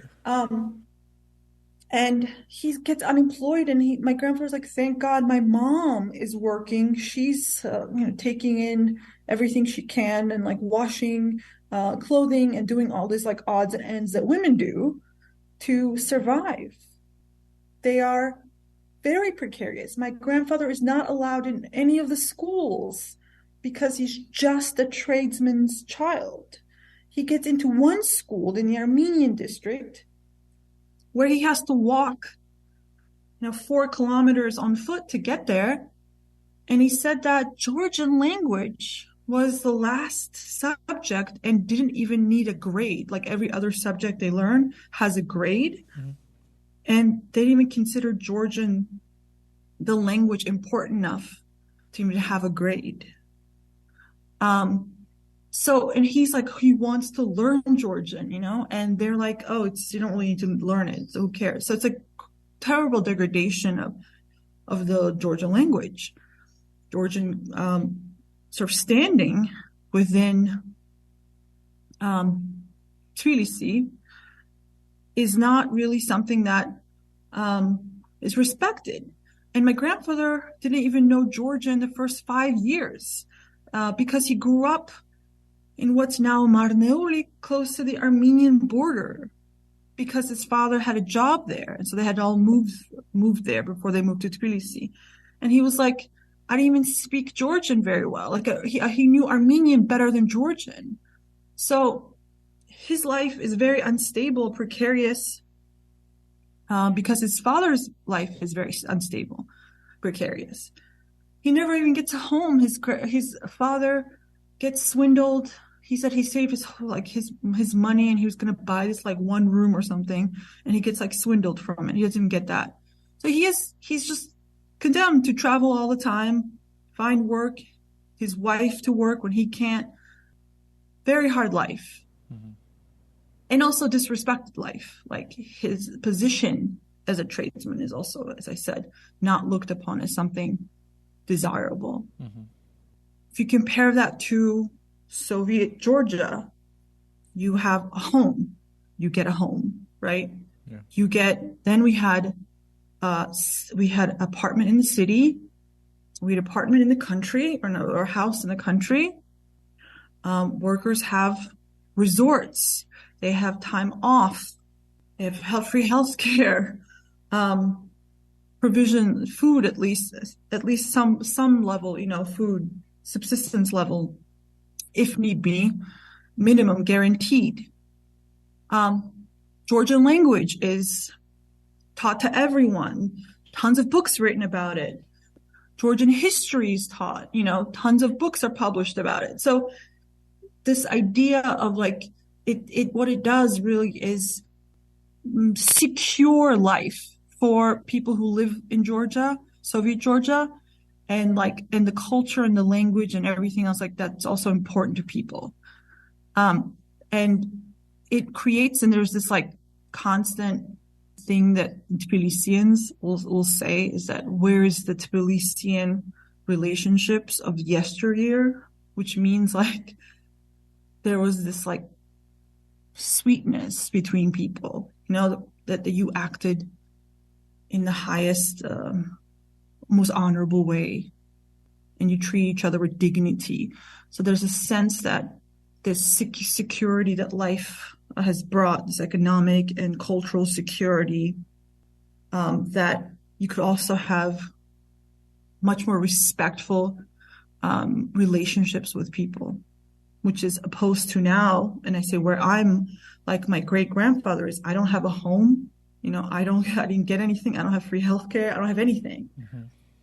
I'm moving from city to city or from this house to house, making a living from selling my ability to work. Mm-hmm. And so my aunt and I argue all the time. I'm like, you are 85 years old. You have never paid rent. Like, you have no idea what it's like to live my life. I have always had to pay rent. And every month, if I don't pay rent, I'm afraid of being homeless. So it's like, you have never had that fear. Yeah, I mean, I think that absolutely speaks volumes, and to be able to understand the history of the Soviet Union and the history of Georgia through the lens of generations in your family is really interesting, because as you're saying, your great-grandparents lived this life of precarity, hounded by poverty, utter instability, moving around constantly. And in the Soviet period, there's stability, there's dignified working lives. It's not perfect, nobody's living like immaculately rich, but people have housing, they have their basic needs met, they have jobs, they have the dignified life, and then the social relations benefit from the stability within people's lives. And then, of course, the collapse in the 90s, and then the brutal re-entrenchment of the dictatorship of capital, and now you're back to a life of precarity, hounded by poverty, the real threat of homelessness, not having access to health care and other basic needs, etc. I mean, it's really jarring to have it put in the framework of generations of your own family. It's wild. Kind of in this same vein, can you kind of talk a little bit more maybe about what daily life was like at the peak of the Soviet period? Just for regular working people, we talked about some of the things that people had, like your parents and, your aunt and your grandparents during this period. But can you talk a little bit more about some of this stuff, housing, healthcare, et cetera? Yeah. So they say like the 60s and the 70s were the best times. The 80s also the problems start, and the nationalism, rise of nationalism. So the 60s and 70s is like really the golden age. And even the poorest people isn't poorest as in like regular working class. We don't say poorest. There's no such thing as abject poverty, but a working class person, and of course everyone works. And this is actually another thing that's fascinating is they found a job. If you want to talk about inclusive, right? It's so hard for me to imagine because, you know, I grew up in as an adult in US and then post-Soviet Georgia, which is both, terrible places. So I can't even imagine, but if someone was, had like disability, they would find work for them. So if you're blind, I'm not sure if that's politically correct. I don't even know how to say it. Yeah, if you cannot see, they will find work for you. They have special resorts for people who are blind. If you cannot hear, they have special jobs for you to sort of self-realize, right? Special or unions for you, like you're part of with other people in a union, and then you have your own special like trips to the sea to rest. We even went, Bryan and I, in Batumi at a place like that, where it was still owned by, I think like the Blind Association or something. And that's like from the Soviet Union. And so everyone has a job. They find work for everyone. Work is regulated. There's no like insane hours. Like right now, overtime, right? Most people work at least 50 hours, but usually like around 60 to 80. Not regulated. Example of even more dangerous, like mines. They have entire institutes dedicated to researching working conditions, labor medicine, occupational diseases. So they know that if you're underneath, in a mine shaft, you can't be there for more than 7 hours. Otherwise, it has adverse effects for your health. So they'll regulate it that no one can be working in a mine for over 7 hours. Now they work them 12 hours. Mm-hmm. And they got rid of the Occupational Diseases Institute. So no one even knows how many people are getting sick from occupational diseases, right? Mm-hmm. So there is a lot of care. Like people say it's bureaucracy, but it's interesting because what it really means is that they try to make every part regulated, and regulated in the sense to think things through. Buildings, how to build things are, they have codes. They should have be facing the sun or have at least a somewhat exposure to sunlight, because if you don't have any sunlight, it's bad for your health. So the way you build things is considering not too high, because that's not good for you.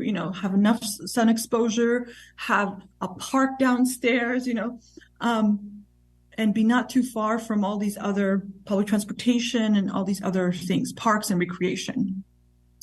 So everything is done in a way that, to me, when I was first learning about it, speaks volume about care. Like, how could this entire Soviet experiment be terrible or it be based on some kind of, murderous intention if they spent so much time, energy, money on making sure you got enough sunlight, right, in your free apartment. Right. So it's like it contradicts all these ways that we thought, or at least I was taught, Soviet life was like. That it was like at work, it was dehumanizing, right? I was imagining the worst conditions, but it's actually better conditions. If you work in a mine or in a factory or some kind of place where you are, that you labor intensely, they give you extra food to make sure, free food, milk, whatever, extra protein, extra fat, extra calories, because you need to replenish yourself. If you were in heavy industries, there's like a whole list. You got extra time off. You were sent into really great resorts to rest. You got free or very cheap room numbers. Crimea, we have Tzaltovo, this incredible city in Georgia where it's like all sanatoriums. Please come if whoever's listening. It's one of the most amazing places on earth. You could fly really cheaply to anywhere else in the Soviet Union. Like my mom would like drop of a hat, just like fly to Tashkent, fly to Moscow, St. Petersburg, because she felt like it. Like that's not something people can do now. As far as like if you were in the cultural sphere, you got money to produce a film, to make a film, to write.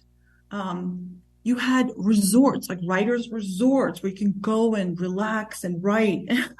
Like it was a very generous welfare state, let's say, where everyone could find a way to self-realize. Even the people who say, oh, you need money and corruption, you need to bribe somebody to get into a certain school or get a certain profession, that will say that. That could also be true. But at the end of the day, everyone found a place. So maybe the top spots were for corruption, for bribing and so on, sure. Achieved through that.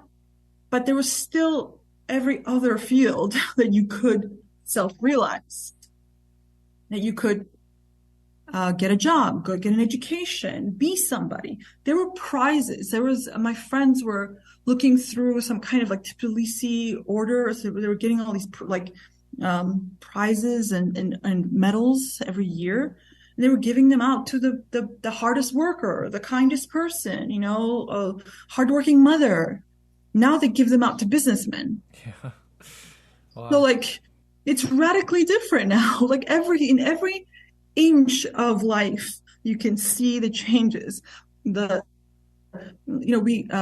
talked about this on Twitter, but like Vake Pool, this incredible pools built. The Vake Pool is this really beautiful pool that used to be open for everyone. Now only wealthy people or foreigners can afford to go. So places that were open and accessible, like Pioneer Palace, which is where chess champions have come from, many worldwide chess champions, and also great filmmakers, cartoonists, and so on, are just like a children's place. It's a huge palace that used to house the viceroy of Russia that ruled over 3 countries.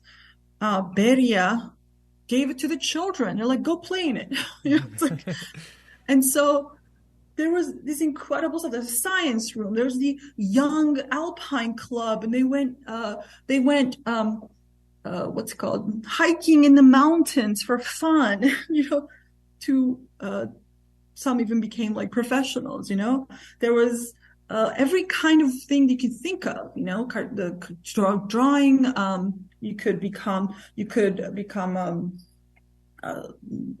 artists of any kind, like you sculptures, you make films, you paint, and so on and so on. And so there was a lot of possibilities. And so I look at it as like, not that there was so much lost, because the argument's always like, oh, look, this person was, he was a writer and he was put in like in a gulag or something like that, right? Mm-hmm. There's always this kinds of these charges, which are, of course, many of them are true, many of them are not. Yeah. But I would say, look at all the writers, the filmmakers, the scientists that were created that otherwise would have never been created if it wasn't for socialism. Yeah. So I think people have to think that way as well. It's incredibly profound, and honestly, it's downright moving to kind of hear of the accomplishments. And of course, there's corruption, there's problems, nothing is perfect. But what you see in these socialist experiments, whether in the Soviet Union or elsewhere around the world, is this fundamental orientation to human needs above anything else. And you're talking about, disability justice. You're talking about guaranteed jobs and unionization, vacation time for regular working people, solid regulations of capital and workplaces to protect workers, state support for the arts, sports, and science. This is a quality of life achievement for average people that wasn't present before socialist experimentation and has been fully retracted after its collapse. And this is in a lot of ways what we collectively, either as socialists or literally just human beings, have lost. Everything that anti-communists today will say about communism, it's just, terrible. You have no freedom in the workplace. Authorities dictate your day-to-day livelihood and what you do moment to moment. You have a huge police state. These are things that are true under capitalism. I live in America that has more people in prison per capita than any other country on earth, and still says it's the beacon of freedom around the world. This is a place where in every major city, in the richest country that's ever existed, there are blocks and blocks and blocks of homeless people, many of whom have addiction issues that there's no support for, or mental health issues that there's no support for. And lots of people are just regular people who caught a bad break and now are living in a tent on the side of the street, again, in the richest country that has ever existed in all of human history. And so you see places like poor, embargoed, choked off Cuba providing its people with world-class healthcare and education, while the, over 50% of American adults read at or below a sixth grade level. The number one cause of bankruptcy is medical debt, etc. And this is just what I know here in my experiences in the U.S. And so you're talking about these experiences in Europe during the Soviet and after the Soviet period. It's just really astonishing. And this is something that I like to focus on, because all you hear all day long, all around the world, is how terrible communism was, how brutal it was, how everybody's life was worse. And it's just objectively untrue. And it ideologically provides cover for the brutalities of capitalism. And it frames the brutalities of capitalism as synonymous with democracy and freedom, and those of socialism and communism as synonymous with authoritarianism and a drab, dreadful life for those people trapped in those authoritarian regimes. So to hear this, especially from the perspective of your family living through it, I think is really crucial. Now, I do want to be thoughtful of your time here, so let's kind of move more robustly into this last period of the outline that I want to talk about, and that's kind of more on this post-Soviet period of time. So the 1990s were, as we've said throughout this conversation, a brutal time in the former Soviet Union as capitalism was introduced with extreme violence and precarity for many people. Even outside the Soviet Union, its collapse had dire impacts on other socialist and anti-imperialist movements, like Cuba, for example. In the imperial core, of course, this time was marked by the institutionalization of what we now call neoliberalism, the dismantling of welfare states, worker protections, and the globalization of the domination of private capital. But for Georgians in particular, can you talk about what this period of time, the 1990s, right after the collapse of the Soviet Union, was like for regular people? I'll start with this. The first thing I want to say, I think that's important for everybody to understand, is that, as I mentioned before, the Georgian Soviet Socialist Republic had some of the, most wealth, was one of the best off territories in the entire USSR. And then when the Soviet Union collapsed, it saw the steepest decline in terms of wealth, GDP, and living standards. So, for example, there were some regions of the USSR that were poorer than Georgia. And when the Soviet Union collapsed, they saw some of their, living standards decline, but not with the same degree of sharpness that Georgia saw. So that's the first thing. The second thing is that because of how good and positive the Soviet experience was, that sharp decline was the most traumatic in terms of just how bad people's living standards got. I mean, anybody who spends any amount of time in Georgia, if you talk to somebody who lived through the 1990s, they can tell you about how it was like to live through the emergence of gang violence on the streets of Tbilisi, the civil war that took place in the country, the ethnic conflict and ethnic cleansings that took place on Soviet Georgian was becoming independent territory in Ossetia and Abkhazia, and so this whole period was very traumatic. I mean, just for to understand that Georgia to this day still has not returned to its 1989 GDP. Wow. If you can imagine that. It still has not returned to its 1989 GDP. And this is according to the World Bank statistics. You can look it up. And so that loss. Now, on top of that, there was a quick and massive deindustrialization, right? Factories closing down, and then nowhere for those people to go and work. You had, so many, as I mentioned before, such high rates of people working in white collar professions who, would never regain back their Soviet era positions. So Georgia had this very, very harsh transition to capitalism.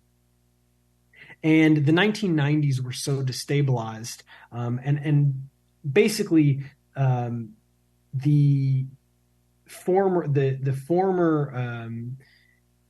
chair of the Georgian Communist Party, Edward Shevardnadze, who was the last foreign minister of the USSR, after the short-lived tenure of the first post-Soviet president of Georgia, Zviad Gamsakhurdia, who was a far-right nationalist, could call him a fascist, ultra right wing.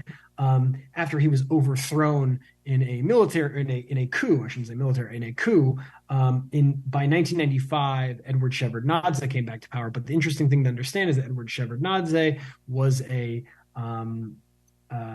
beloved by the West for his role as the last foreign minister of the Soviet Union. But the 1990s, the period that he oversaw, as I was trying to outline, were so difficult. People in Tbilisi without heating, there's no gas, there's no water, right? Because you have to understand that the Soviet period is what built up all of this infrastructure. Georgia was particularly vulnerable given the amount of imports and inputs that it had versus in the Soviet period, its dependency on the Soviet economy. So when that was so rapidly destroyed, people immediately went into terrible conditions. You can see footage, again, like I said, in Tbilisi, people, warming themselves on the street, or, not having heating, not having water, inflation going crazy, not having a stable currency at first. But in terms of this neoliberalism, marketization, privatization was underway in the 1990s, but it was such a period of chaos, territorial dismemberment, ethnic conflict, civil war, right? People losing work, deindustrialization, that just similar to how it was in Russia and elsewhere in the USSR, in the former USSR. But then in 2003, you had the color revolution, was so-called color revolution in Georgia that we now call the Rose Revolution, which was actually a name CNN came up with, ironically enough. And this was the coming to power of a American-trained former ally of the then president Edward Shevardnadze, Mikhail Saakashvili, who came into power with this idea of more radical westernization and state building. But on top of that, because he was positioning himself as being sort of more pro-modern and bringing this idea of stability to Georgia, he had a policy that was orthodox pro-globalization, orthodox neoliberal, and brought with him a businessman who made millions in the 90s in Russia, who was originally from Tbilisi, Kakha Bendukidze, who would be his architect of economic reforms. And that would be the period after 2003 when this sort of more chaotic privatization and deindustrialization of the 1990s became the formal state ideology in the structuring of the Georgian state and the Georgian post-Soviet economy. Because you can, of course, capitalism and marketization was already happening in the 90s, but it was after this Rose Revolution and the sort of ascension to power of Mikhail Saakashvili in his party, the United National Movement, and the reforms of Kaka Bendukidze, that you had Georgia became the most, and I mean this in the market sense, liberal countries in the world, right? The least no laws, the total gutting of worker protections, of social safety net, almost no labor laws, and this reliance on foreign direct investment to get the economy going, right? You had this religious adherence to neoliberalism, but at the same time, while this period is often touted for how certain benefits, because there were some things were good, some positive things happened, like the state was congealed into something that was actually functional. There was certain reforms that were taking place in banking and policing and other things that were positive, but alongside it, there was this ideological project to rebrand Georgia, reconfigure what Georgia means. And a very important part of that was demonization of the Soviet period, right? This basic process of saying that, the Soviet period was a period of Russian occupation. Georgians were not agents in the construction of the Soviet Union. We were victims. And this narrative was used in order to justify free market reforms, to justify Westernization, to justify Georgia's place in a Western-led period of U.S. dominance. So it's basically to say that we are the most anti-Soviet of peoples. We are the natural anti-communists. When in actuality, it's the inverse, right? Georgia was this beacon, shining light of the Soviet Union, and so it's really insidious. The more that you study and you look into this, you realize that there was this, sort of ideological project to justify how bad the 90s were, not because of marketization, but because of the Soviet period, right? The justification is that, well, the Soviet period is what was bad, and that's why we had the 90s, not the actual story, which is, we had this great sort of, total increase of GDP, living standards, and welfare in the country, and then in our country, and then when the Soviet Union collapsed, we actually lost everything because of marketization. So I guess I just want to break up this period, post-Soviet period, and maybe Sopo can add some more, but that you had the chaotic privatization of the 1990s, and then and just dismemberment and chaos, civil war, and then you had the more methodical, institutionalized neoliberalism of the 2003 to 2012 period, and then you had this sort of stabilization and continuation with small changes after 2012.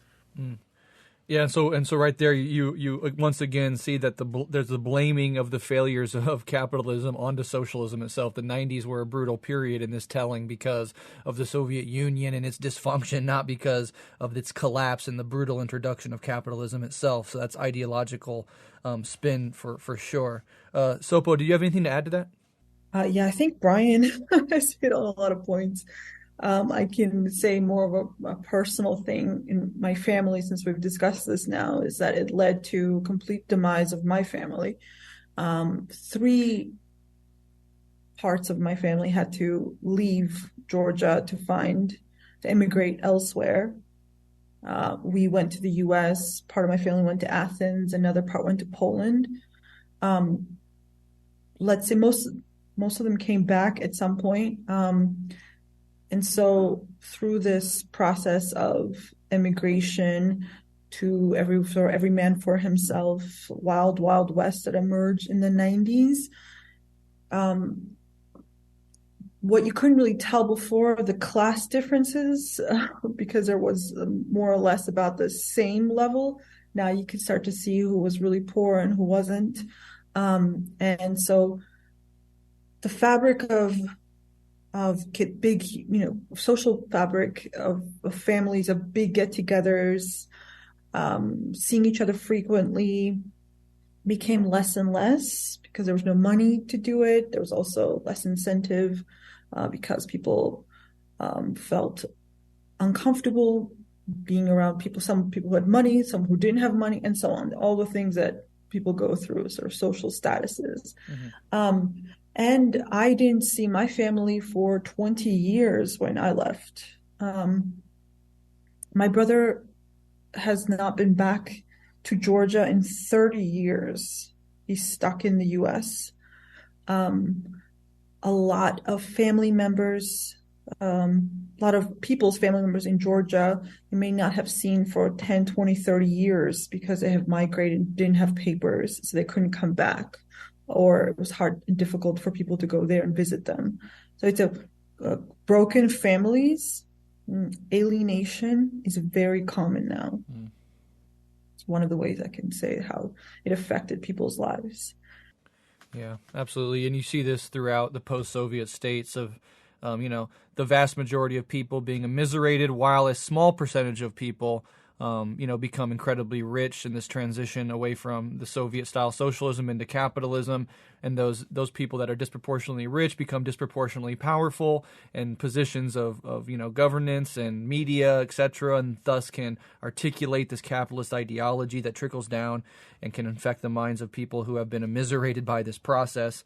And I know we mentioned Kristen Godsey earlier, and you've had her on your podcast as well. And of course, her book, Red Hangover, is precisely on this topic, exploring not just, of course, Georgia, but the entire former Soviet Union and the impact from republic to republic of the collapse of the Soviet Union and the reintroduction of capitalism. And it's a very similar story across the board. But another consequence is politics.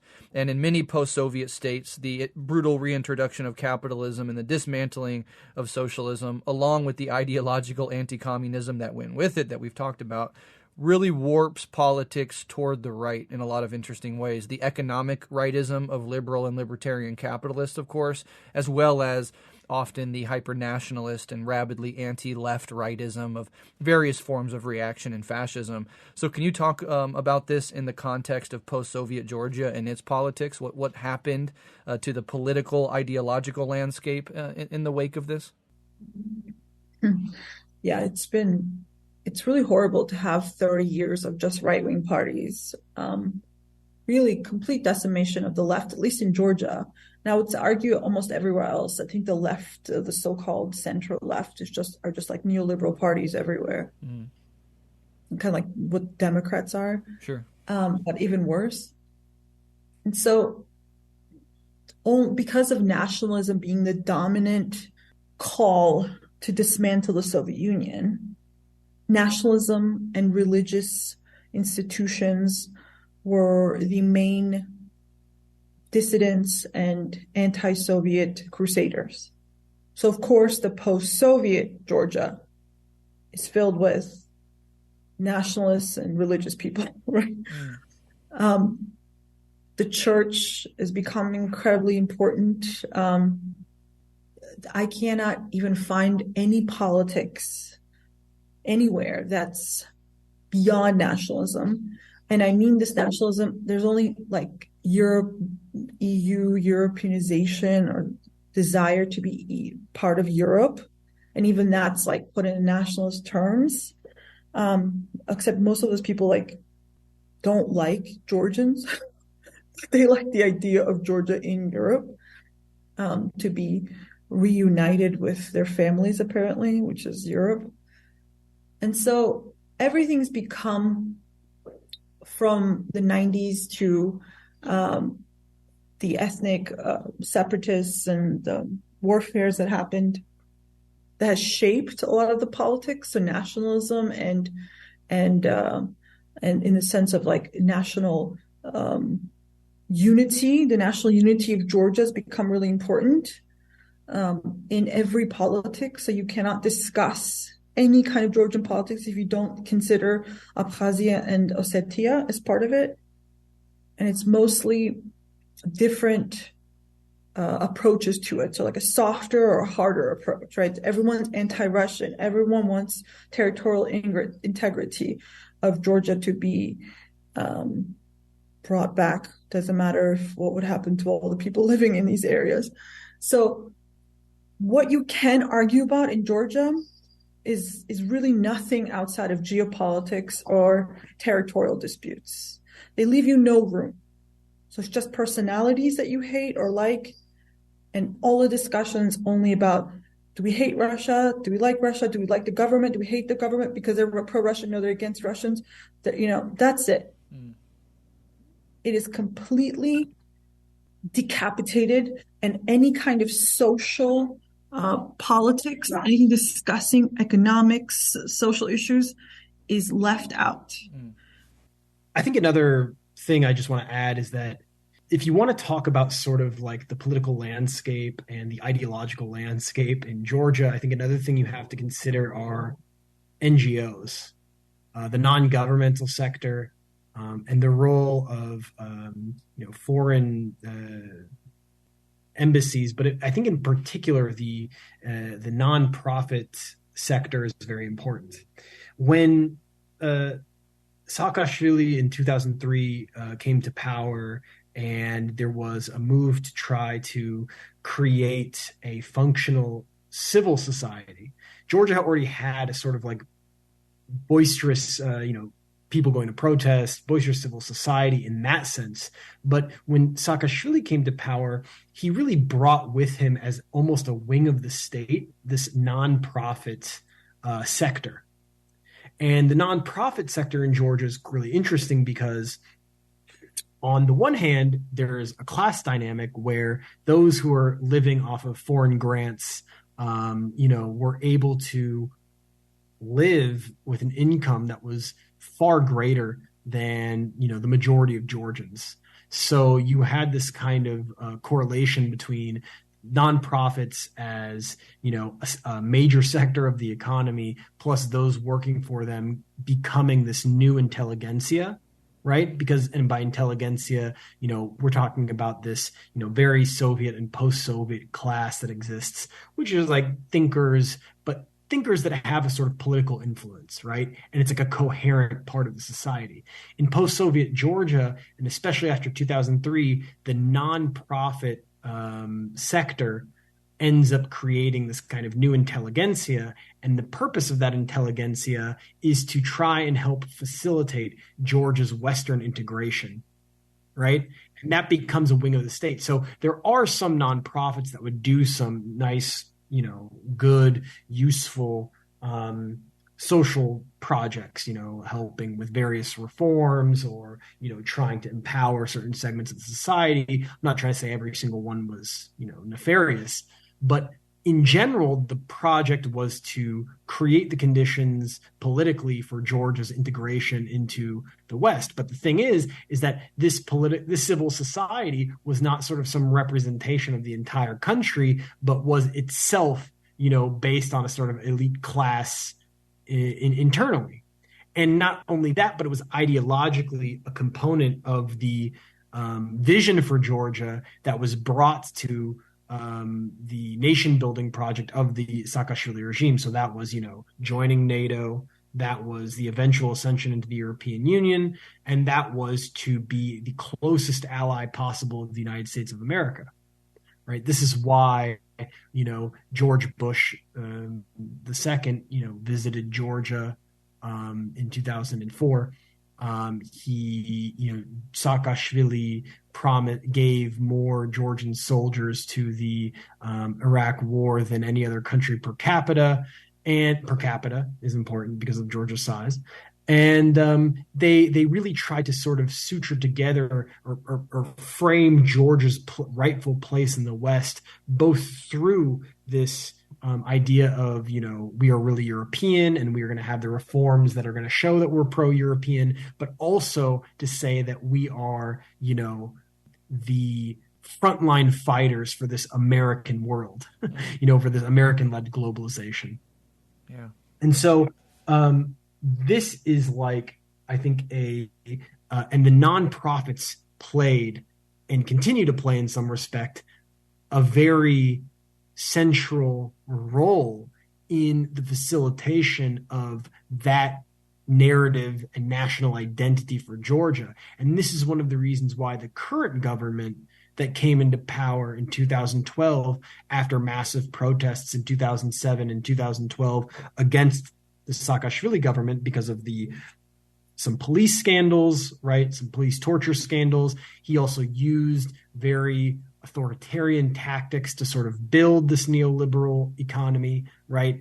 And made a lot of enemies. And a lot of people, had hard times during his reign. Inequality increased. And so when he was overthrown, this other government came to power. And so a lot of people that were sort of close with the Saakashvili regime maintained presence in the ideological nonprofit sector. And so now there's been this kind of tension between the current government and those in the nonprofit sector, not so much because the current government is against the West. I don't think that's true. It's because of their affiliation with the very particular ideology of the previous government. And so I think that I guess what I'm trying to say is that you can see how I would say, unfortunately, sometimes any kind of like nuance in some of these tensions get lost, like Sopo was saying, and everything is made to be about pro-Russia, anti-Russia. Are we going to join the West or not? Right. And some of the ways that these like tensions between various actors, Georgia's place in the world, the economy, all get kind of lost.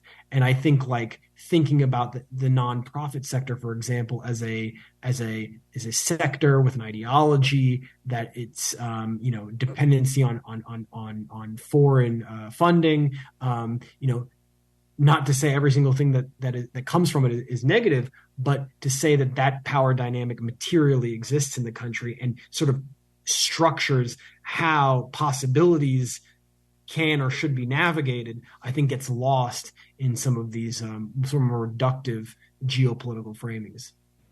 Yeah, crucial insight. Sopo? I think Bryan also discussed a lot of it. Really, it's like how there has been complete loss of whole industries. And so like Georgian economy, what it really demands, right? The market demands like low skilled workers, hospitality sector, and some lawyers and NGO workers. Like that's the marketplace.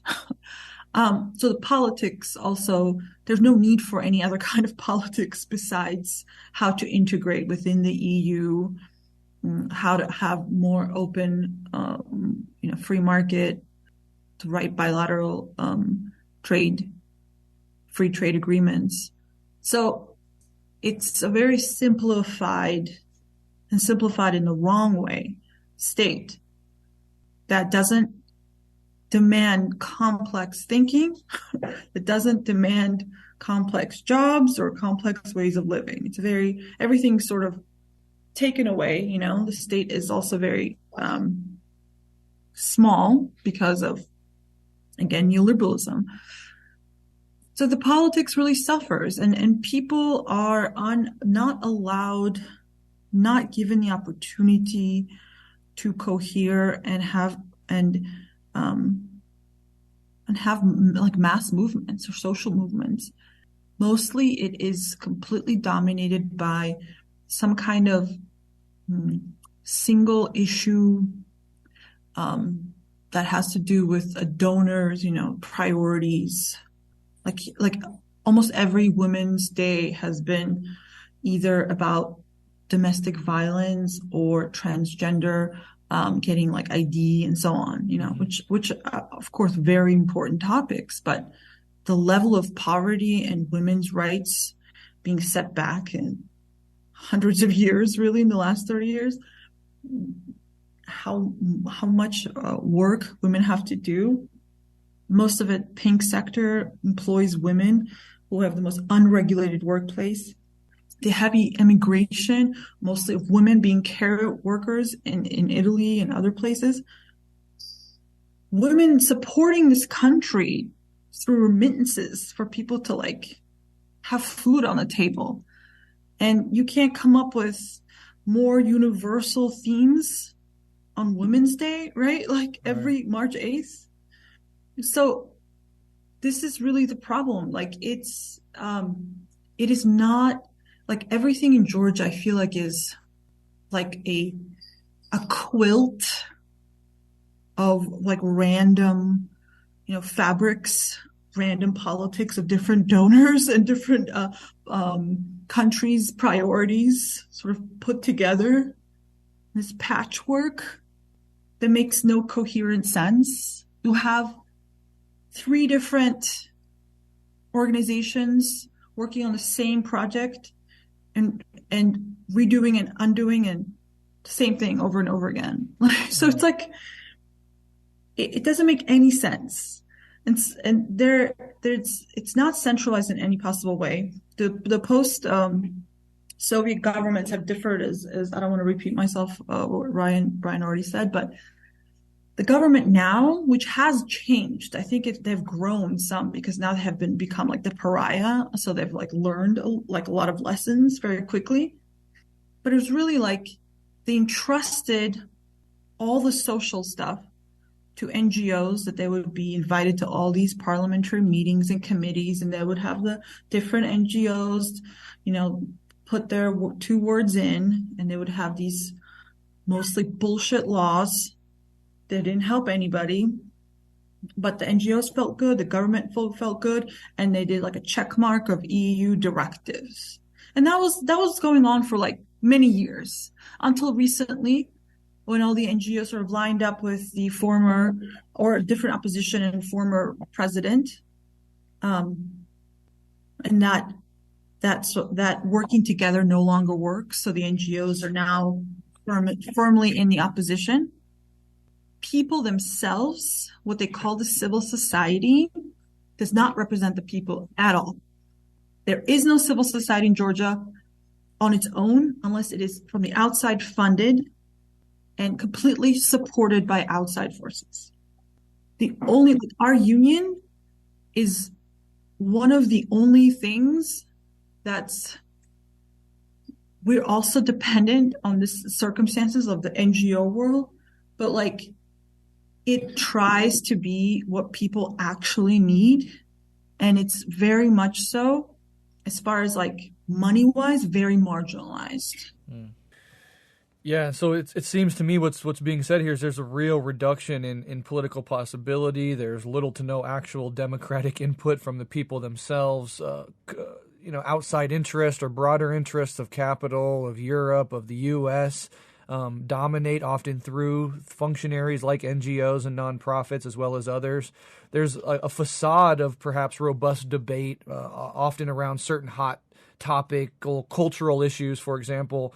But that sort of belies a deeper impoverishment of real political engagement in the society. And I think, I bring it back to stuff here in the U.S. because that's where I'm from. I've lived my entire life here, and I know this country more than any other one firsthand. But that's similar here as well. There's a real reduction in what we think of as even politically possible. Everything is reduced to the 2 parties, and of course those 2 parties are dominated by their donor bases and the interests of those donor bases. There's a facade of incredibly robust debate. The Democrats hate the Republicans, and you even have left-wingers and right-wingers fighting in the streets over the last several years. But there's no actual real difference when it comes to core issues of capital or imperialism. And a recent study on U.S. Quote-unquote democracy, and this is important because the U.S. always frames itself as the purveyor of democracy against authoritarianism. It objectively showed that the opinions of American people have literally zero impact on policy, showing in robust ways the complete facade of democracy that we have here. And it seems like it's similar there because I think it's similar in many capitalist states. This is kind of how capitalism functions, and it's not going to ever allow the people to really challenge the interests of those with money and power at the top of capitalist societies. So it's over 2 hours here. I know it's late where you are because of the time difference here. I was going to get into a whole conversation about the Russia invasion of Ukraine and your take on it, but maybe we can save that for another time because I think that's opening a really big box of topics that might, extend this too far, and I don't want to be disrespectful to either of you. So let me ask this last question. This is kind of looking forward. Where do both of you see Georgia going in the coming years? And maybe you can, contrast that with where you would perhaps like to see it go. But yeah, what are your kind of thoughts on Georgia today and where it's going in the next decade or so? Actually, I started to say this and I forgot to finish it when I was discussing the with Stalin and the invasion of Georgia and how Stalin left Georgia and then used the power he had gotten through being part of the Russian Revolution to then be able to have the power to go back and win against the Mensheviks violently, but win anyway, right? Because the Bolsheviks were outvoted. It's interesting because what's happening now is similar, except the politics are, of course, horrible. It's that the former president lost the elections, and he loses elections all the time. The last couple of times there were elections. He went to Ukraine. When he first lost the elections, he went to Ukraine.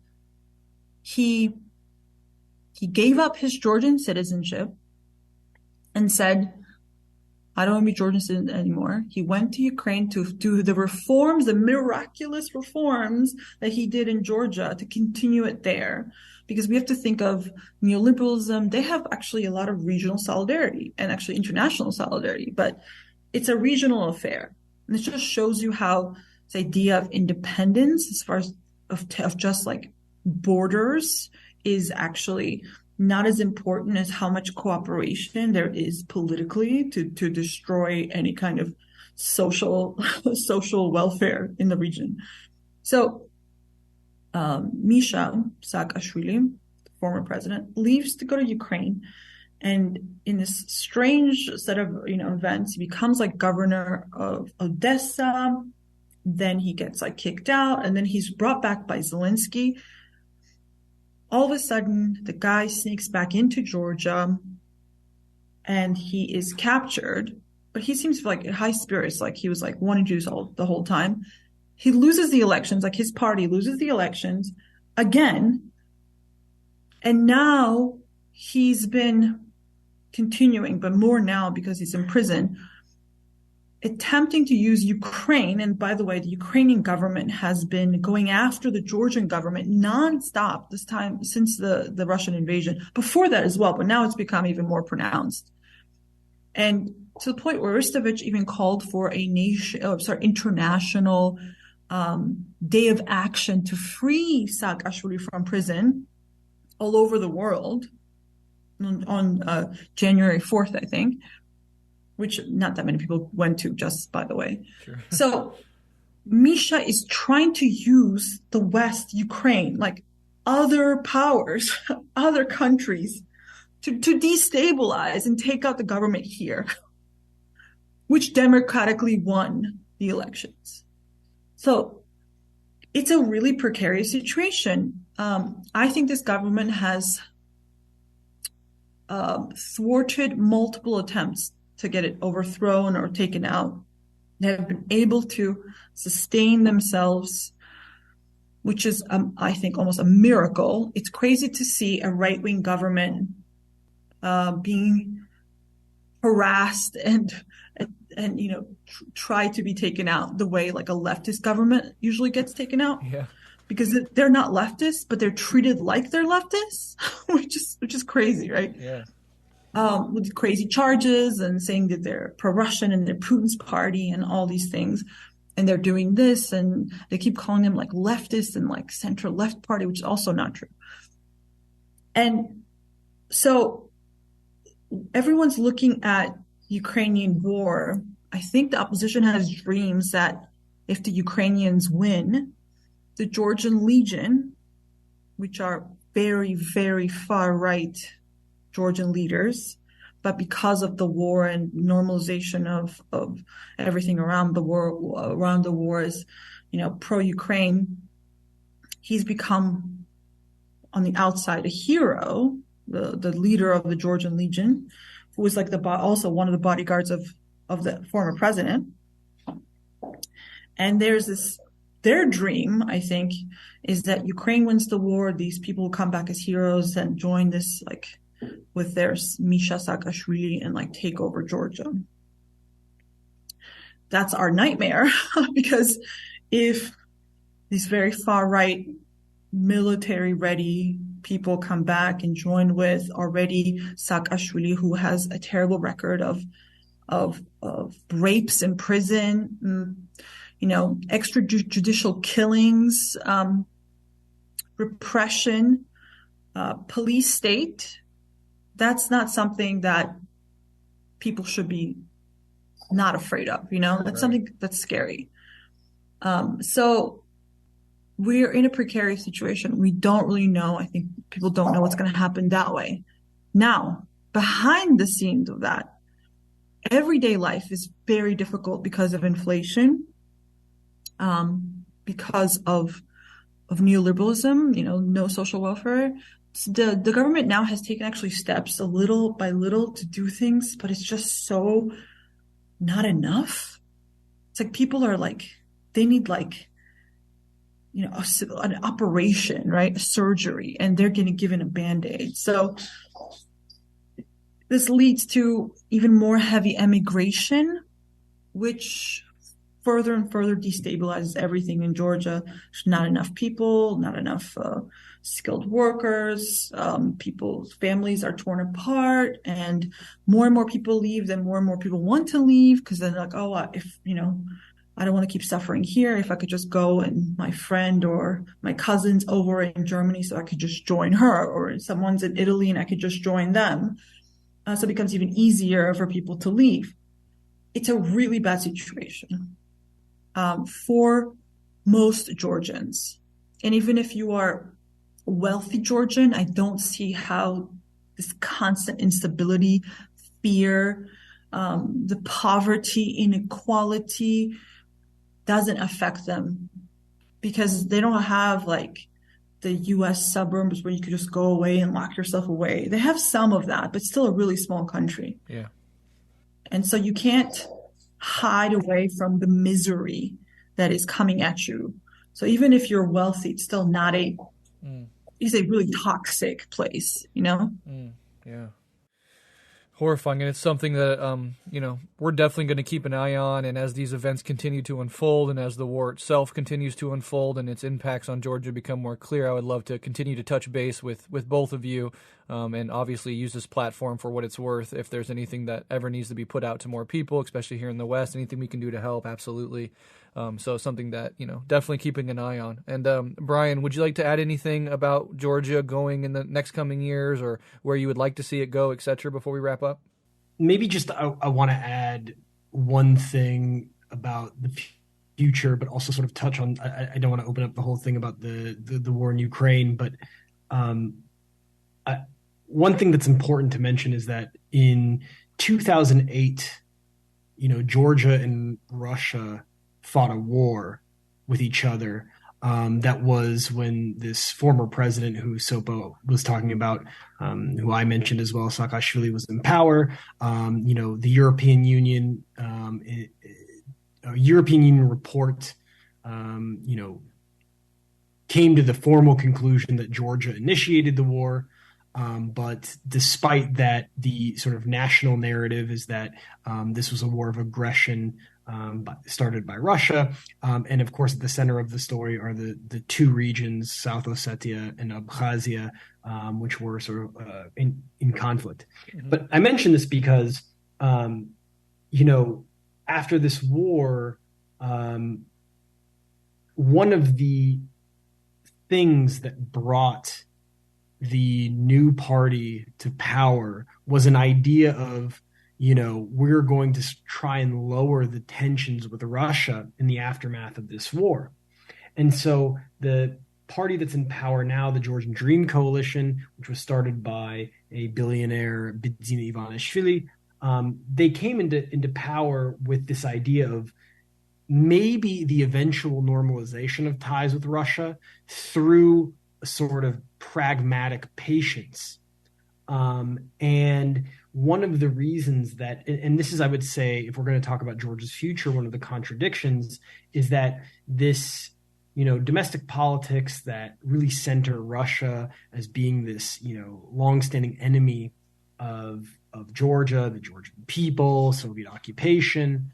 At the same time, Georgia has seen, for all of this, again, this ruling party's faults, has seen some benefits from this policy of strategic patience and a move towards normalization of relations with Russia. The opposition, of course, blames the ruling party as being a Russian stooge. We know that the guy who started the party has economic ties to Russia, but so do many big figures in the opposition, so that's nothing new. But they use this as a way to say, Georgia's becoming closer to Russia, we're coming into the Russian orbit, when in fact, actually what's going on is that the party in power realized that having some sort of normal economic and political relations with Russia helps stabilize the country. And coming from the left, the benefit of that is that not every single problem domestically in Georgia is made to be about Russia by the government. You see what I'm saying? Yeah. The previous government was very intent on saying that every single problem domestically in the country was from Russia. And what's going on now is that this process of strategic patience and, a sort of orientation towards normalization for the sake of trying to make things more stable, not to, bother or, increase tensions with Russia, actually has this kind of positive effect of making it so not everything has to be a geopolitical question about what about Russia, and instead some of these social and political questions can be more focused on. And so I think that that's actually a benefit. And one of the strange dynamics going on is that Georgia, in the government's reaction to the war in Ukraine, has also had some positive benefits. Whether that's through the economic benefits through the importation of Russian gas, or this is through the increase of Russians with high incomes coming and spending money in the country. Georgia's not declaring bilateral sanctions on Russia. People, of course, thought that in some ways Georgia should have had a more hostile or stance towards Russia because of the war. But in reality, the state's sort of, somewhat neutral position has, not, I wouldn't say neutral because they're definitely pro-Ukraine. I would say that this, not taking that pro-Ukrainian position to such an extreme, but instead trying to sort of maintain stability domestically, I think has done a world of good. But for the economy and despite these very hard conditions that Sopo already talked about with inflation and working people, of course, having a really hard time, but they've done their best to sort of try and manage it so it doesn't get out of control. I would say, though, that the thing that's concerning is that this sets up a situation where not only the return of the Georgian Legion, as Sopo mentioned, but also just the opposition and Western governments, sort of putting pressure on the Georgian government to reconsider its orientation towards Russia. For example, as you may know, is that Ukraine, Moldova, and Georgia submitted their applications to the European Union at the same time because of the war. Georgia was the only one of the three that didn't get candidate status. And so this has fed into this argument that, well, the Georgian government is actually trying to sabotage Georgia's Western ascension process. When in reality, what's going on is their orientation towards Russia is actually trying to placate any potential explosion of tensions at such a delicate time, and instead sort of focusing on how to maintain economic, social, and geopolitical stability when there was just a war fought in 2008. And so this contradiction, Georgia's Western ascension as being the, national desire of many people in the country versus what it will take for socioeconomic and geopolitical stability are in tension, and it's unclear where that tension between these two dynamics will go in the coming years. Yeah, I mean, that's all incredibly fascinating, well said. And, Sopo and Bryan, thank you so much for coming on the show, for having this discussion. I threw huge questions at you because I myself, am very interested in learning a lot of this history and the complex political situation of modern Georgia.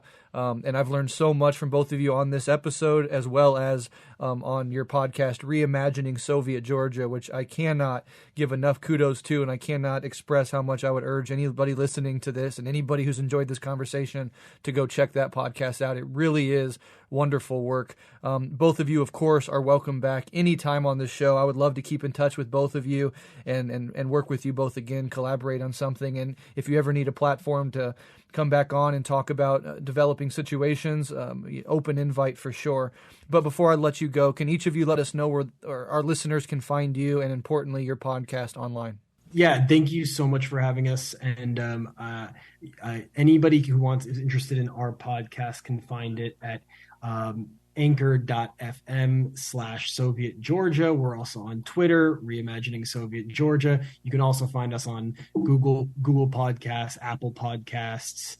We also have a Patreon, patreon.com/Reimagining Soviet Georgia. So please check us out. And also just want to say thank you for having us on your show. I'm actually a huge fan of Rev Left Radio. Wow. I listen to it all the time. So this was quite a pleasure for me to come on and talk about this. So, it's an honor to be included. So thank you for having me on and having Soap on.